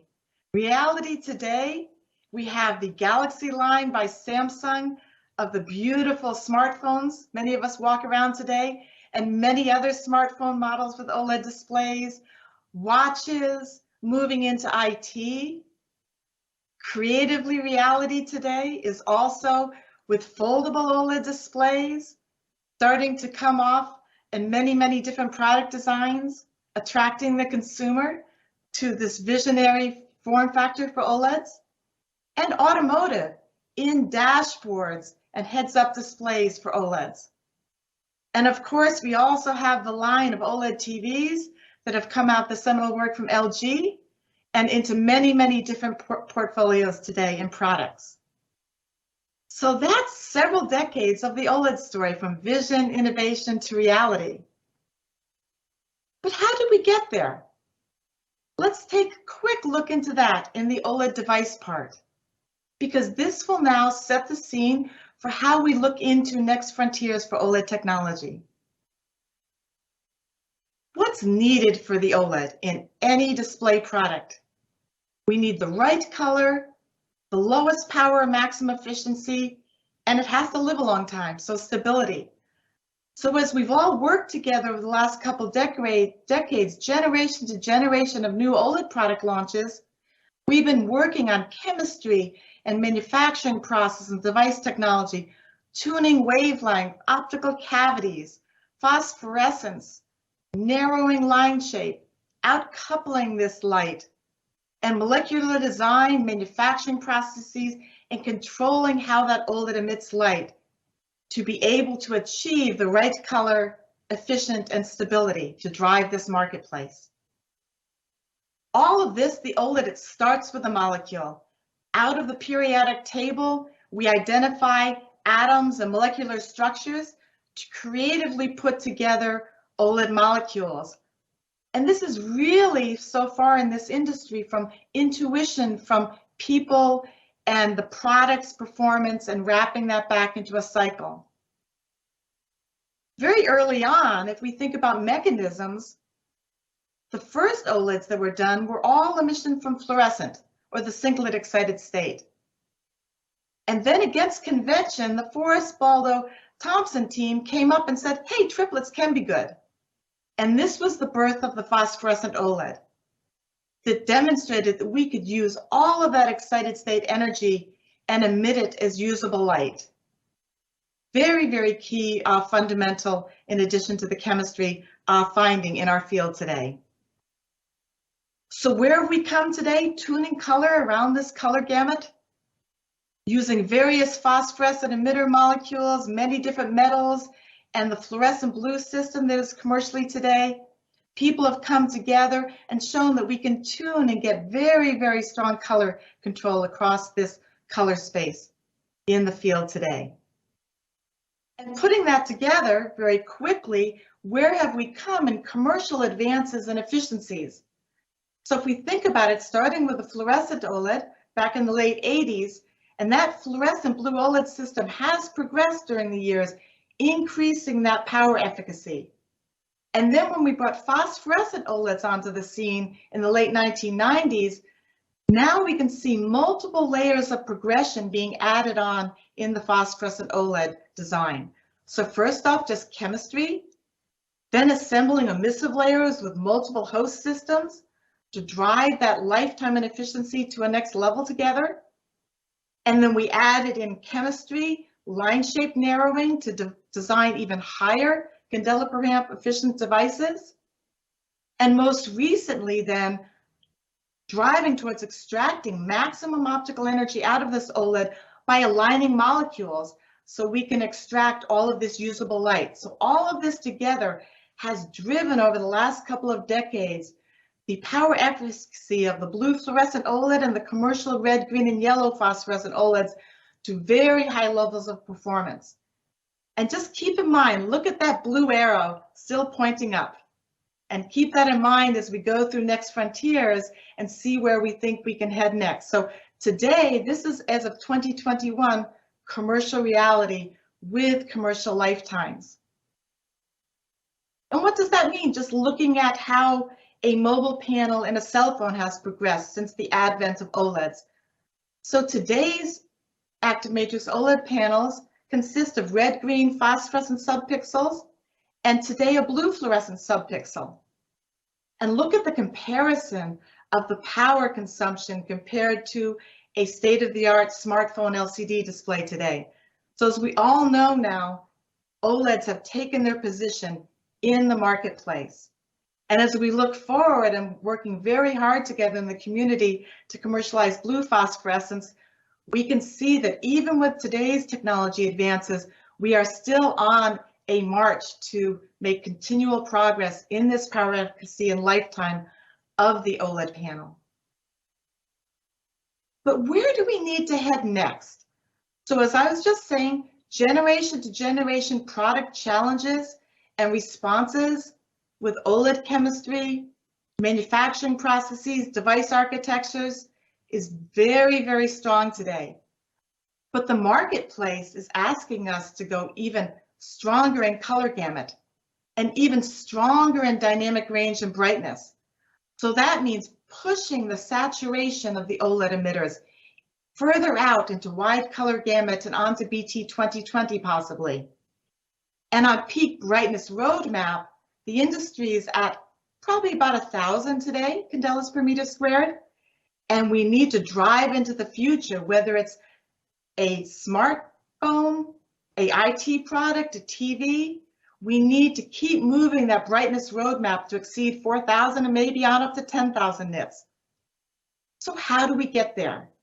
That brings us to our discussion on next frontiers of OLED technology. We'll look at it in 3 different elements: the molecule, the thin film, and the device. So what about the molecule? It's a massive design space. If we think about starting with any sort of atom, so in the case of phosphorescence, we start with a heavy metal in the middle, and then we add on and build out that molecule to get different performances. As we step back, this massive design space is very applicable to applying a very good strength of molecular design by computation. So this chart here, at first glance, may be a little bit confusing to understand, but how I'd like to look at this together is we see the elapsed time since a technology came about in our industry of chemistry. So we start from the right-hand side and we think about the expectation of impact into the chemistry field, into the OLED chemistry field. Combi chemistry came, and we tried to apply that, and you'll see we could extract some aspects of combi chemistry into OLED materials design. And then as we move more to what's really hot today, we come through data curation. And then we hit the penultimate of artificial intelligent machine learning, quantum computing, all of the very hot items in this space today. So let's see, what can we apply in next frontiers of molecular design out of this exciting world of computation? Again, combi chemistry. It hit in the peak in the 1990s. Big promise in pharma, and it delivered that promise for screening building blocks through high throughput processes. But with OLED chemistry, we found it was a little bit too difficult just to translate these techniques of high throughput combi chemistry into our field. But we were able to take away some key learnings in how to assemble molecules. Now remember that plot. Let's move on to data curation. In the end, it's all about the data. So if we think about databases, they've been around since about the 1970s. Big data boom hit in the 2000s. So what we're doing in the OLED field now is we're utilizing these tools that have been developed for big data and making them effective in our OLED space for storing, sharing chemical data, but it requires constant curation, standardization, and analysis. So we're building up combi, data curation, and how do we curate data to really get there, to set us in a position to capitalize on AI machine learning in our field. You look at all those elements of data we have accessible to us. We have our scientific human brains. We have databases. We have experimental results. We take all of that data, we assemble it into a data storage warehouse, and this now provides our fundamental platform to moving to the highly expected field of applying AI machine learning into OLED chemistry. So this is the penultimate. As we all know in our lives today, we're using machine learning in image recognition, language processing. But how do we take all of this very interesting technology and apply it into inventing and discovering OLED materials? We need to go through classification, composition optimization, property prediction, geometric optimization, and structural analysis. So there's a lot we can apply here. And just a sneak peek to what we actually are doing now in the area of OLED chemistry as next frontiers with AI machine learning. We're utilizing machine learning now to predict properties, fundamental properties, 10 to the 6 times faster than DFT. And you can see in the top right-hand corner of the slide, our machine learning routines we're using today are very accurate with this high speed, with an R-squared of 0.82 compared to sometimes in DFT, less than 0.6 for predicting, for example, a triplet energy.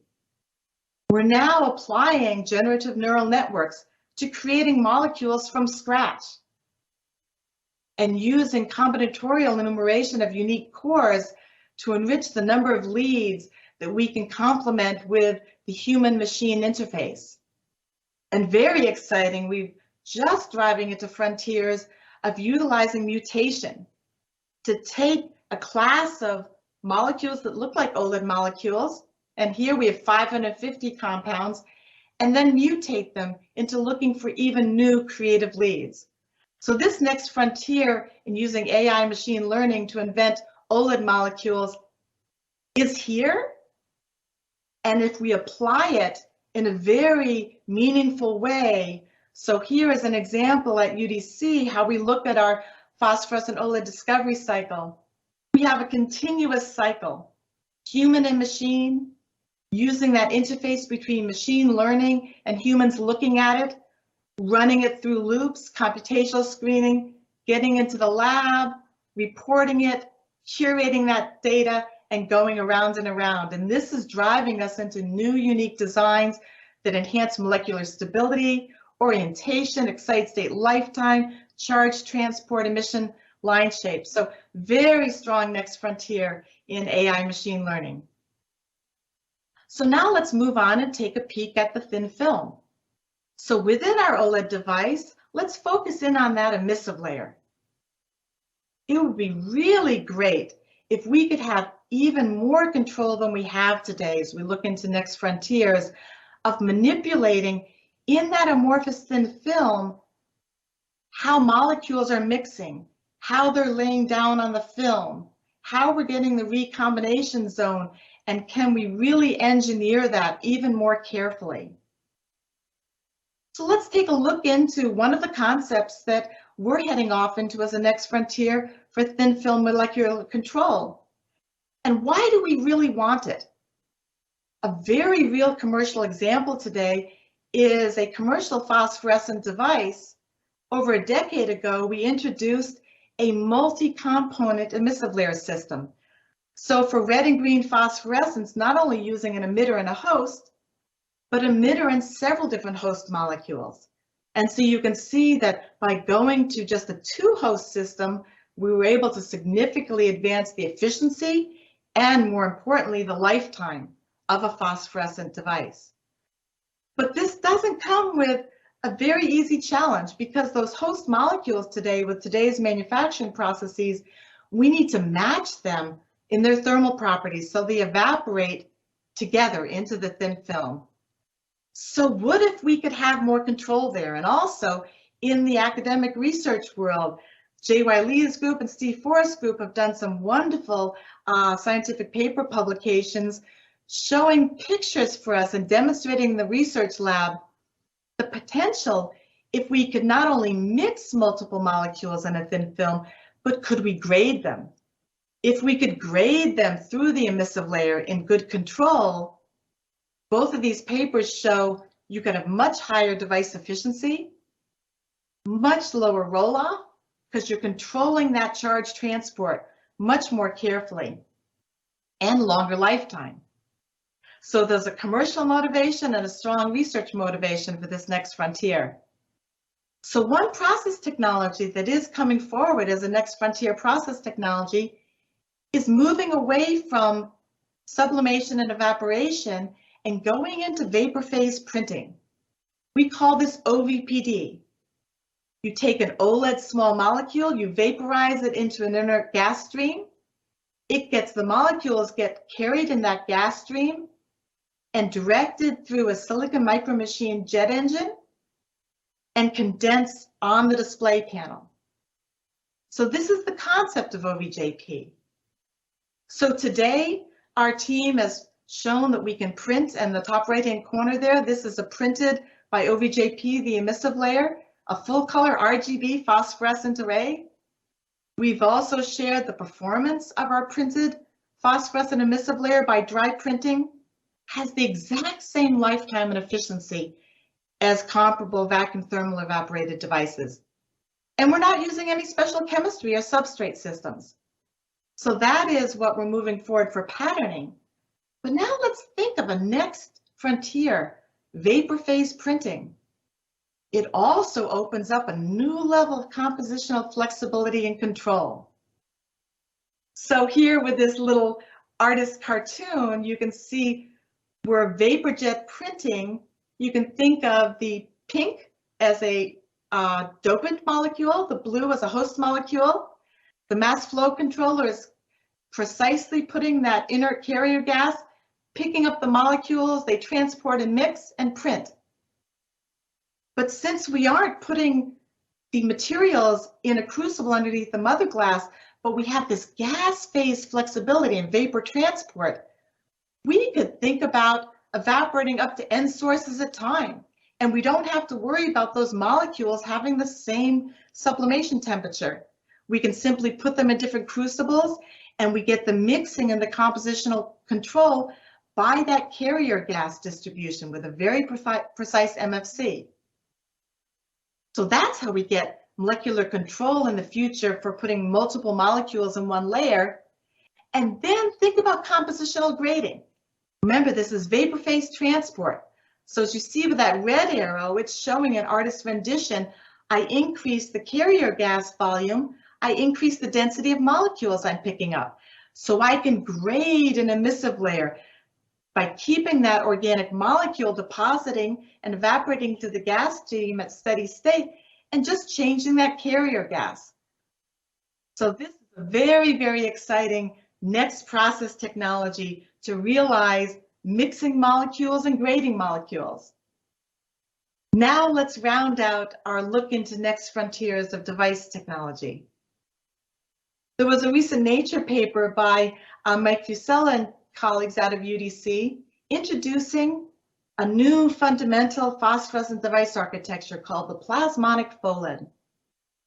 Just interestingly, I popped in the cover of this Nature paper for this issue that this paper was published in, and it's just very apropos that it shows Viking voyagers, and we're talking about next frontiers of OLED technology. So let's get into what is a plasmonic PHOLED and what promise does it hold in the future. Going back to the beginning, remember the OLED started emitting from singlets. And the industry, the community thought triplets and waveguiding and plasmons were all lossy factors within that OLED. Then we moved to the 1990s and the advent of the phosphorescent OLED by the Forest team. Triplets are good. Then we moved into commercialization of phosphorescence, emitters going through rapid generation to generation improvement, mixing multiple host molecules in there. So we're getting more and more light of the OLED, more and more efficiency. But we've still got that plasmon access up at the top of the plot here. So as we're moving up to that to improve and reduce the waveguiding, we're aligning molecules. That moves the efficiency up. And now in the 2020s, we're looking at a next frontier of a plasmonic PHOLED. So what is this plasmonic PHOLED? Just by a quick cartoon and quick introduction, and I encourage you to go to the Thompson invited paper at IMID, where he will be going into much more detail of the plasmonic PHOLED. But just here, as we look at the vision of this next frontier device technology, on the left here is today's commercial phosphorescent OLED. The phosphorescent emitter is excited, and the excited state transient lifetime is on the order of microseconds. And you see we have the promise with special chemistry to reach levels of 40% EQE. But see all that gray area? We're losing all of that usable light. So the concept of the plasmon OLED is creating a device architecture and coupling into what was thought to not be a good mechanism, the plasmon in an OLED, and utilizing that in a productive way. So now we couple into the plasmon, the excited state lifetime drops on the order of nanoseconds. And you can see there it opens up that white space in the EQE plot, much greater area now under that curve. So the design attribute of this fundamental new architecture, plasmon OLED, reduces excited state lifetime and increases outcoupled light potential. What does that mean from the standpoint of what does it mean to a device? Well, on the left, just for a research example using iridium trisphenylpyridine green phosphorescent OLED, you can see by putting in a plasmonic OLED architecture, we significantly reduce the transient, and that gives us dramatic increase, over 2x increase in the lifetime of this ERPI OLED.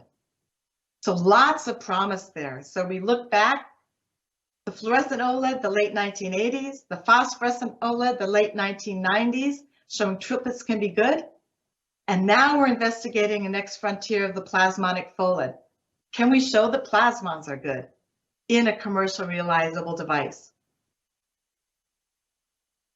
So as we're wrapping up here and thinking about how to put all of this together, looking at next frontiers of OLED technology, considering the molecule, the process, the device. Here's the picture as of 2021. We've had great progress in our community altogether, commercializing highly efficient phosphorescent devices, putting together waves of innovation between chemistry, thin film control, line shape, alignment. And remember I said in the beginning, stay tuned for that blue up arrow. Now as we consider extending into the future, this arrow just keeps climbing as we look at next plateaus and next initiatives for advancement and next frontiers of OLED technology through the molecule, AI machine learning and human interaction with that, to take us into areas we cannot even imagine today. The thin film process, that control of every molecule in an amorphous film to drive performance into even higher levels with OVJP. And the device, we gave an example of the plasmonic phosphorescent OLED. So the next frontiers in OLED technology are very, very exciting and very strong. And this all supports that, as we all know, displays are part of our lives intimately. And if it weren't for our industry of displays, I would not be able to be joining you today, speaking to you, looking into a beautiful OLED display myself, and talking about entering the third decade of strong growth with next frontiers of OLED technology to meet those increasing, exciting display roadmaps with a highly efficient, sustainable, and human healthy focused technology platform. So with that, I really thank everybody for this opportunity to join you virtually at IMID 2021. From myself and the entire global team of UDC, and for the UDC Korea colleagues of yours that are joining you safely in the audience today. From all of us in the community, we really congratulate IMID for your 20th anniversary last year in 2020. And this year in 2021, UDC has achieved its 25th anniversary in 2021 of being a public company. And we really thank the entire industry, our colleagues, our partners, our customers, and of course the consumer for making this all happen together. and I wish you all a really exciting IMID. I will be joining you through my beautiful OLED display, watching with great interest all the great talks that are being shared. And I thank you all very much for joining us for IMID 2021 and the opportunity to speak with you all today about next frontiers in OLED technology. Stay safe and thank you.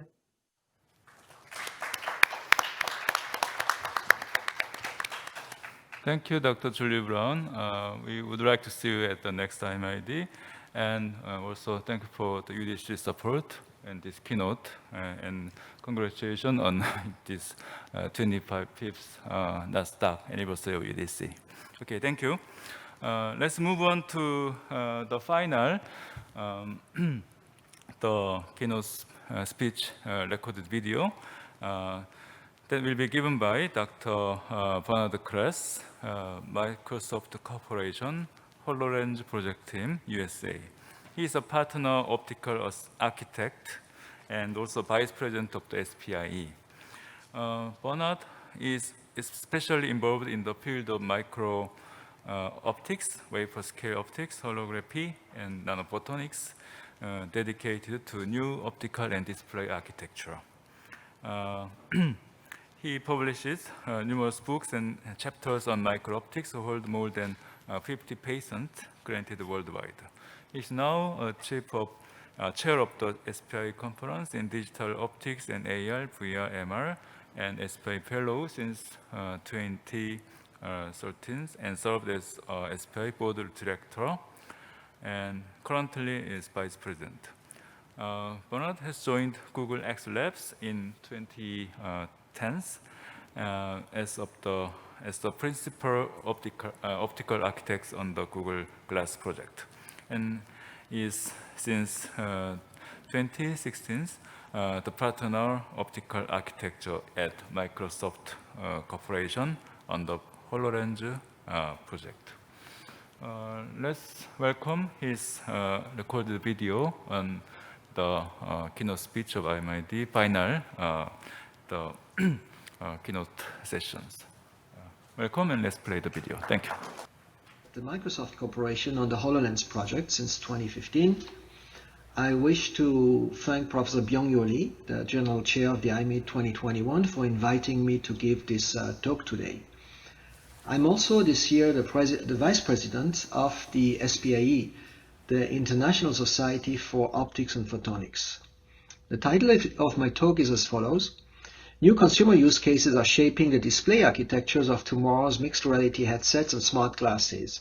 In other terms, we're going to see how new universal use cases, especially in the consumer field, are dictating the various building blocks for mixed reality headsets and eventually smart glasses. This is the mixed reality spectrum today. It is a blending of the physical and digital worlds in which users may interact with digital and real-world objects while maintaining presence in the physical world. That means that any headset or any device, any mixed reality device or smart glasses, will have to understand not only the digital world that is superimposed on the physical world, but also the physical world.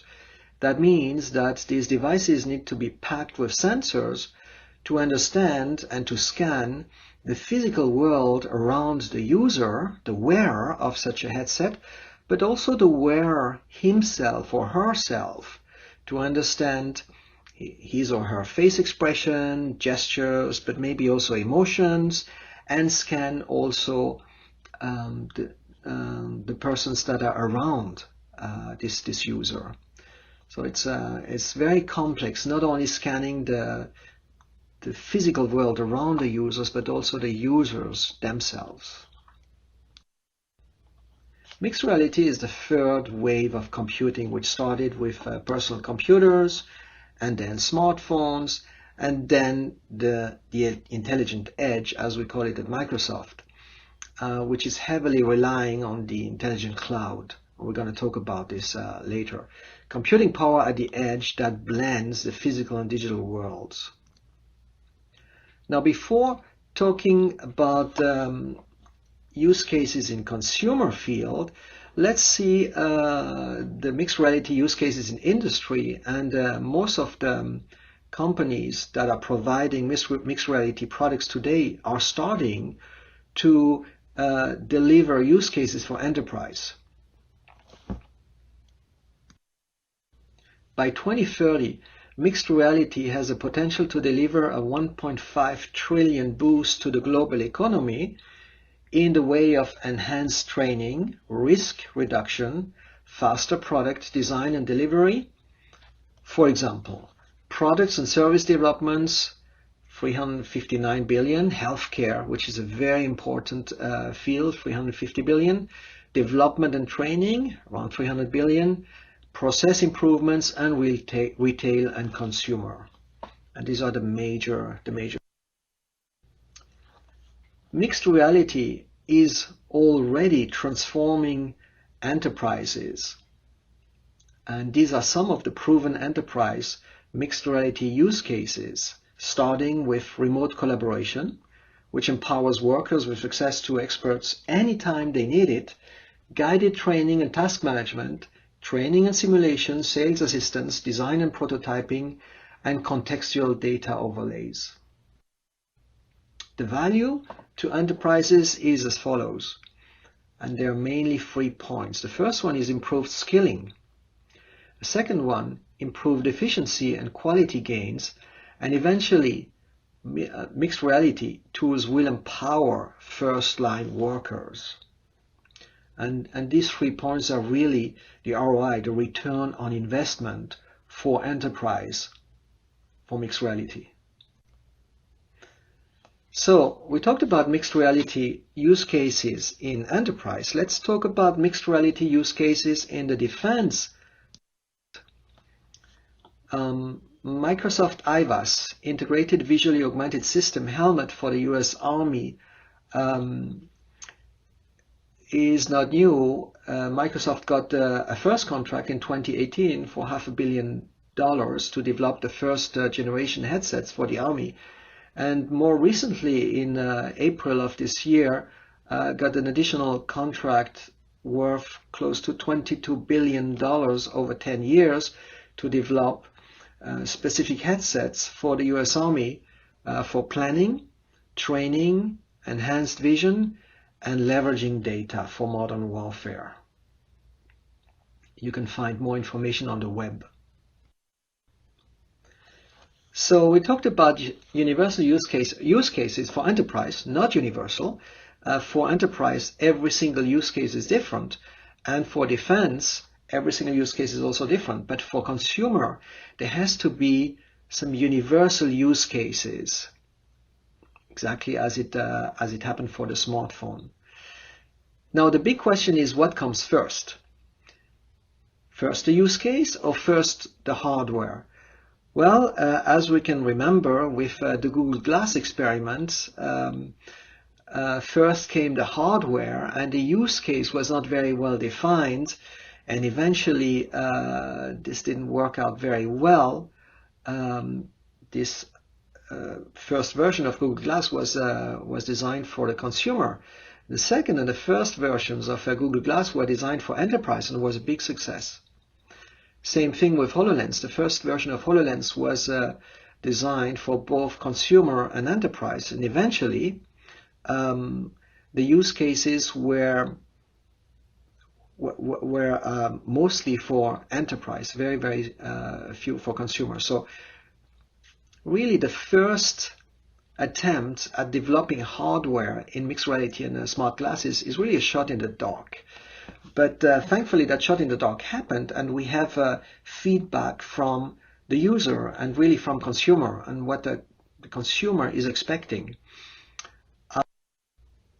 Early this year, in March of 2021, Microsoft unveiled Mesh, an ambitious program attempting at providing a universal use case for consumer in the sense of co-presence, the wearer having the sense of physical presence of a human being that would physically be located many thousands of miles away, but interacting with this person as this person would be in the same room, and also interacting with virtual objects or even real objects that would be located in this room.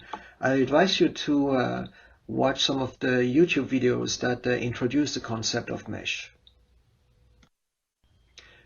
Now, of course, implementing mesh on HoloLens V1 or HoloLens V2 will be a challenge. Recently, in May of this year, Microsoft announced that it is working on consumer AR smart glasses, as the next generation mixed reality hardware. And one of the aim, obviously, is to implement mesh-enabled applications on such a new device.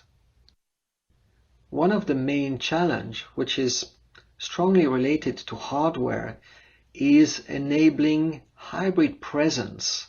Hybrid presence means having a strong feeling of the presence of a real human being and interacting with this real human being, while also at the same time having a strong feeling of presence of a virtual human being and interacting with this virtual human being. So enabling virtual presence while maintaining real presence perception is a real challenge today with state-of-the-art AR systems such as a HoloLens V2. When you put a headset as HoloLens V2, it is difficult to keep the eye contact effective with a real human being, especially when the display is switched on, because of various optical effects such as eye glow. So providing a virtual presence while maintaining real presence is really one of the key aspects for the development of a hardware that can implement mesh-enabled apps today. And one of the challenge is the display brightness and also display brightness at low power. So let's review some of the display building blocks that are available today in industry.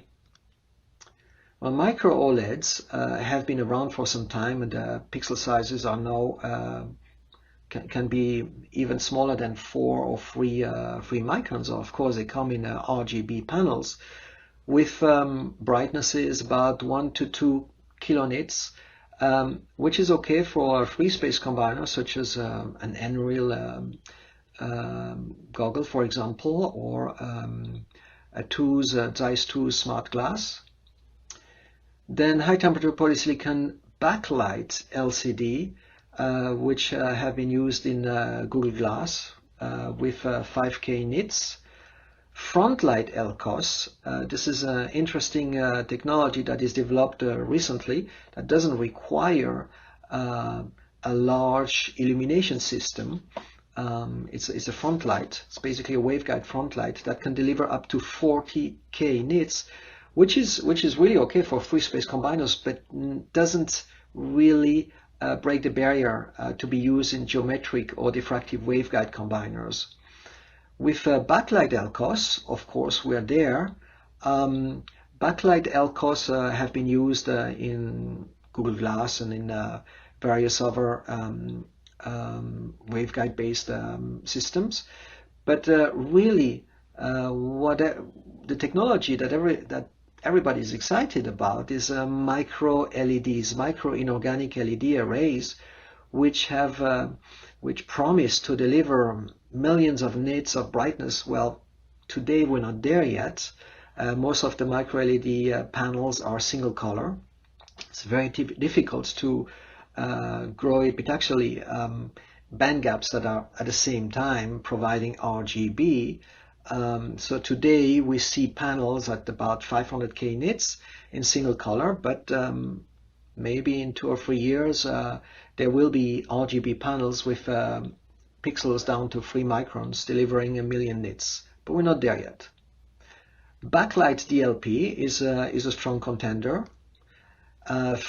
Free space illumination LCOS is the technology that is used in most of the mixed reality headsets today, including Magic Leap 1, HoloLens V1, and many other headsets today, and that can deliver up to 1.5 million nits to provide decent brightness, about between 700 and 1200 nits at the eye with a diffractive waveguide. Laser beam scanner is a very interesting display technology that is used today in many smart glasses, such as the North Focals, which is now part of Google, or HoloLens V2. So North used the LBS with holographic free space combiner, and HoloLens V2 used LBS, laser beam scanning, with diffractive waveguide incorporating exit-pupil expansion. The strongest display engine available today is free space DLP, which is a non-polarization display system, which can deliver up to 4 million nits, but might be a little clunkier than others, and might actually require a little bit more power than ours. But eventually, you know, this display has been proven to deliver up to 6,000 nits in some smart glass prototypes that have been shown in the past years. Micro inorganic LED or micro LED panels. Well, there's an ecosystem that is building up now with system backplane integrators, similar to LCOS on 12-inch silicon wafers with 3 micron pixels or smaller, and that is usually done by existing LCOS manufacturers. The second area of expertise is LED epitaxial growth, of course. Single color wafer or tricolor pixelated epitaxial growth. And of course, tricolor pixelated epitaxial growth is desirable, but it's very complicated. Flat LED growth or 3D nanowire growth also. The LEDs become smaller. There are edge recombination effects that reduce their efficiency, and nanowires can get around that reduction in efficiency. Usually they're grown on sapphire, but it's more interesting to grow them on silicon wafers that can reach 12-inch. Also, the emission cone has to be engineered with micro lenses, but also can be engineered through nanostructures. And this is done usually by LED manufacturers. And then the third area of expertise, which is usually done by custom transfer process startups, is the back-end process, transferring the LED array onto the backplane. First by pick-and-place processes, as we saw some years ago, subarray transfer processes, or entire wafer transfer from sapphire to silicon or from silicon to silicon. And then, of course, microlens integration for emission cone shaping. And if these are single color panels, lateral or vertical RGB stacking, as we have seen with a few startups today. Let's go to the optical combiner challenges. We have seen some of the challenges in the display engine. Now let's look at the optical combiner challenges. Small form factor, high efficiency, great image, low costs.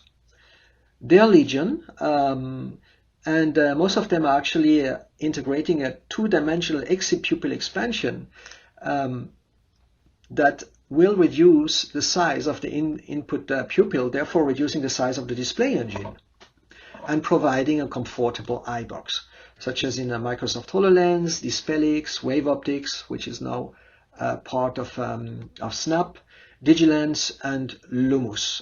Some of them are diffractive.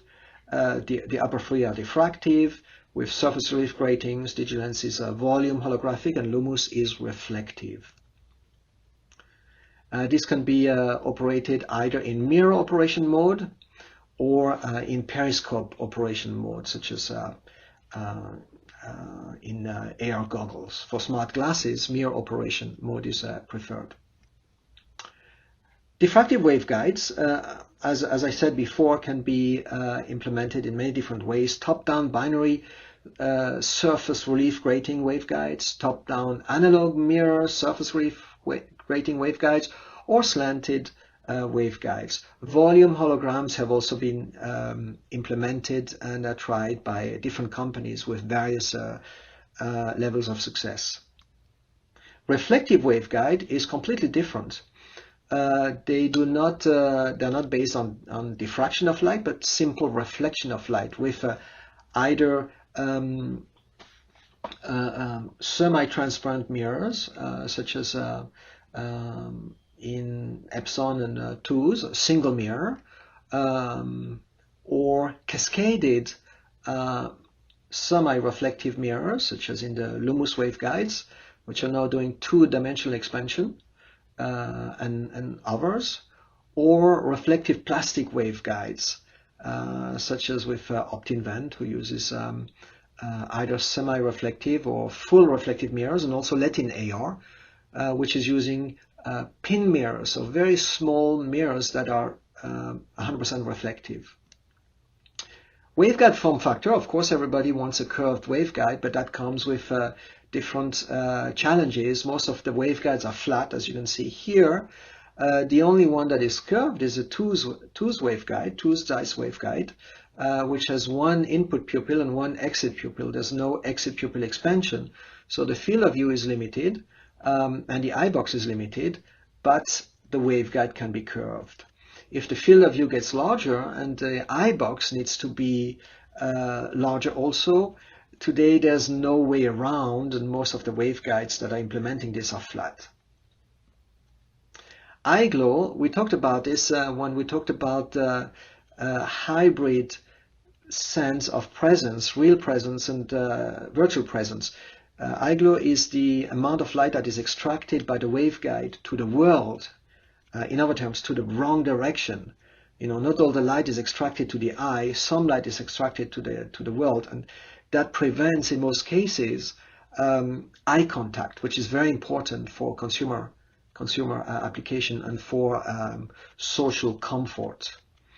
As you can see, some technologies have very strong eye glow, and some have none. Some of them have weak eye glow. So it's very important to consider this. Not so much for enterprise device, but mainly for consumer device, especially to satisfy the social comfort aspect.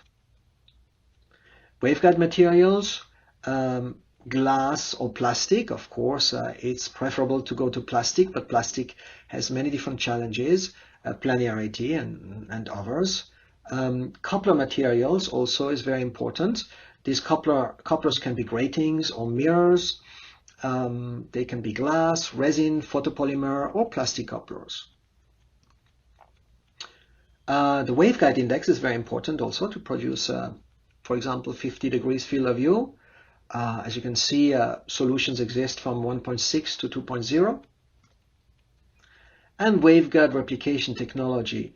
So one of the main technology that is used today is nanoimprint lithography, but also direct etch, and then more traditional techniques such as cutting, coating, gluing for reflective waveguides, for volume holographic waveguides, non-contact optical copy, and injection molding for others, mainly plastic.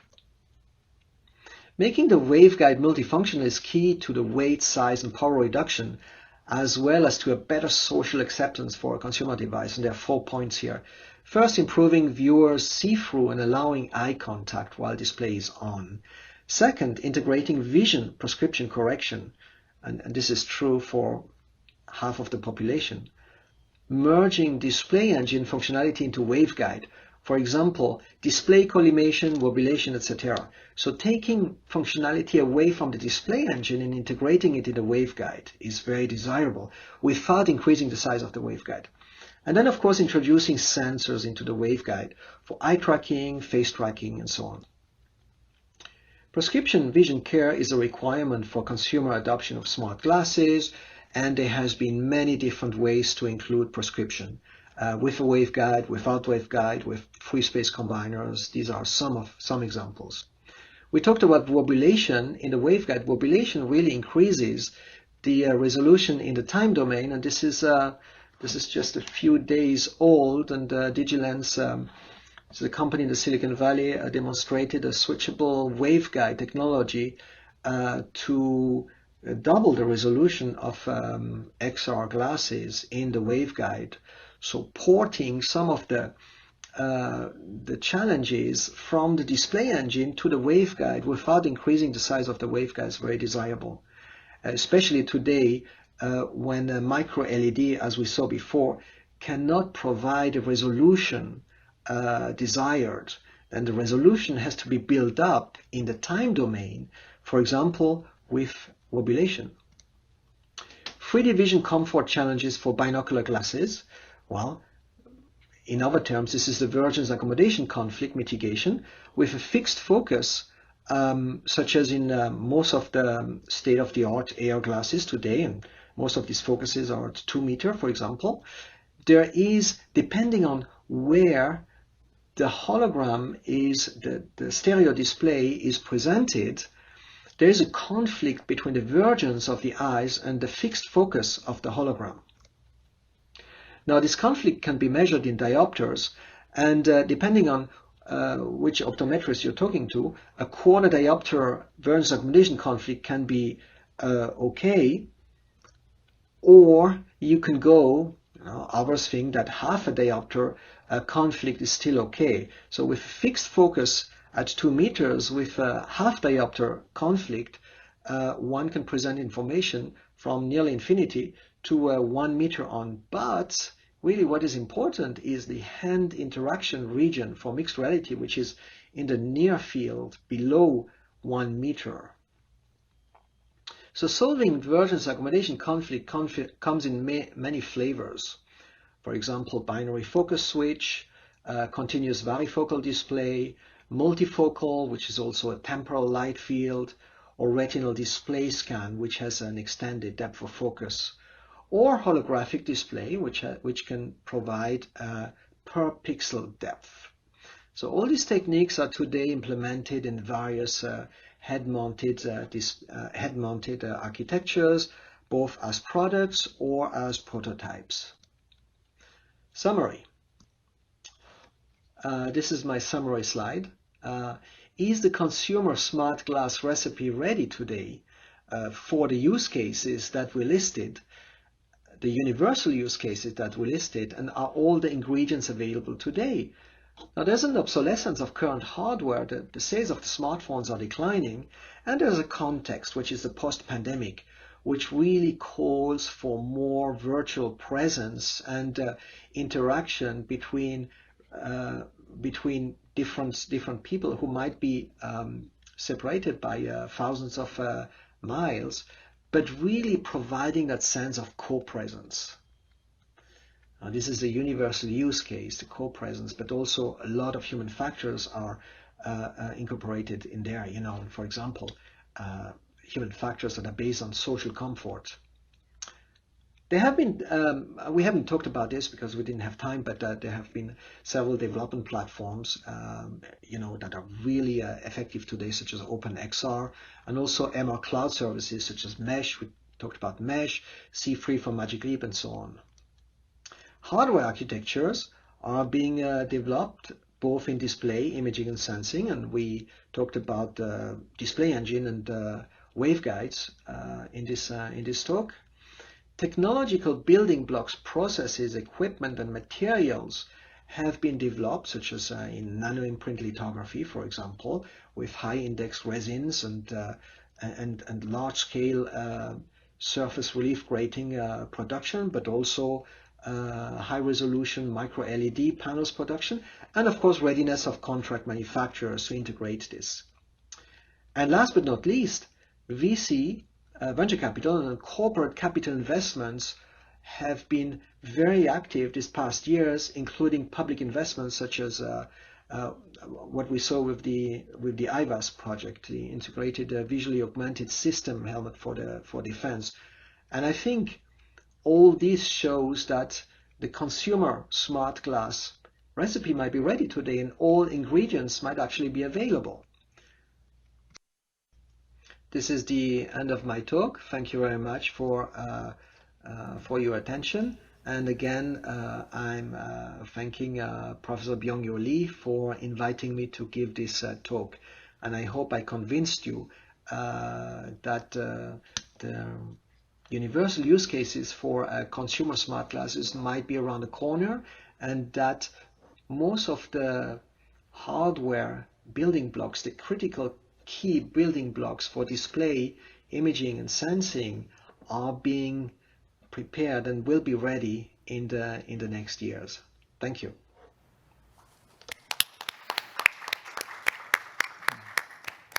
Thank you, Dr. Kress, on your this display optics, AR, VR, MR, cutting-edge technology, and the future for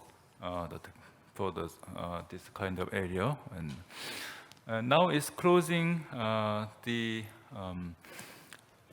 keynote sessions of IMID 2021 and all the opening and ceremony of this in the morning. So, audience, thank you so much for staying until at the end time of this keynote speech. Thank you. And yeah, I hope you enjoy all the rest of the event and conference. And exhibition is now also on, so you can enjoy both events in this COEX area. Stay safe, and we wish all the event in the safety rule and everything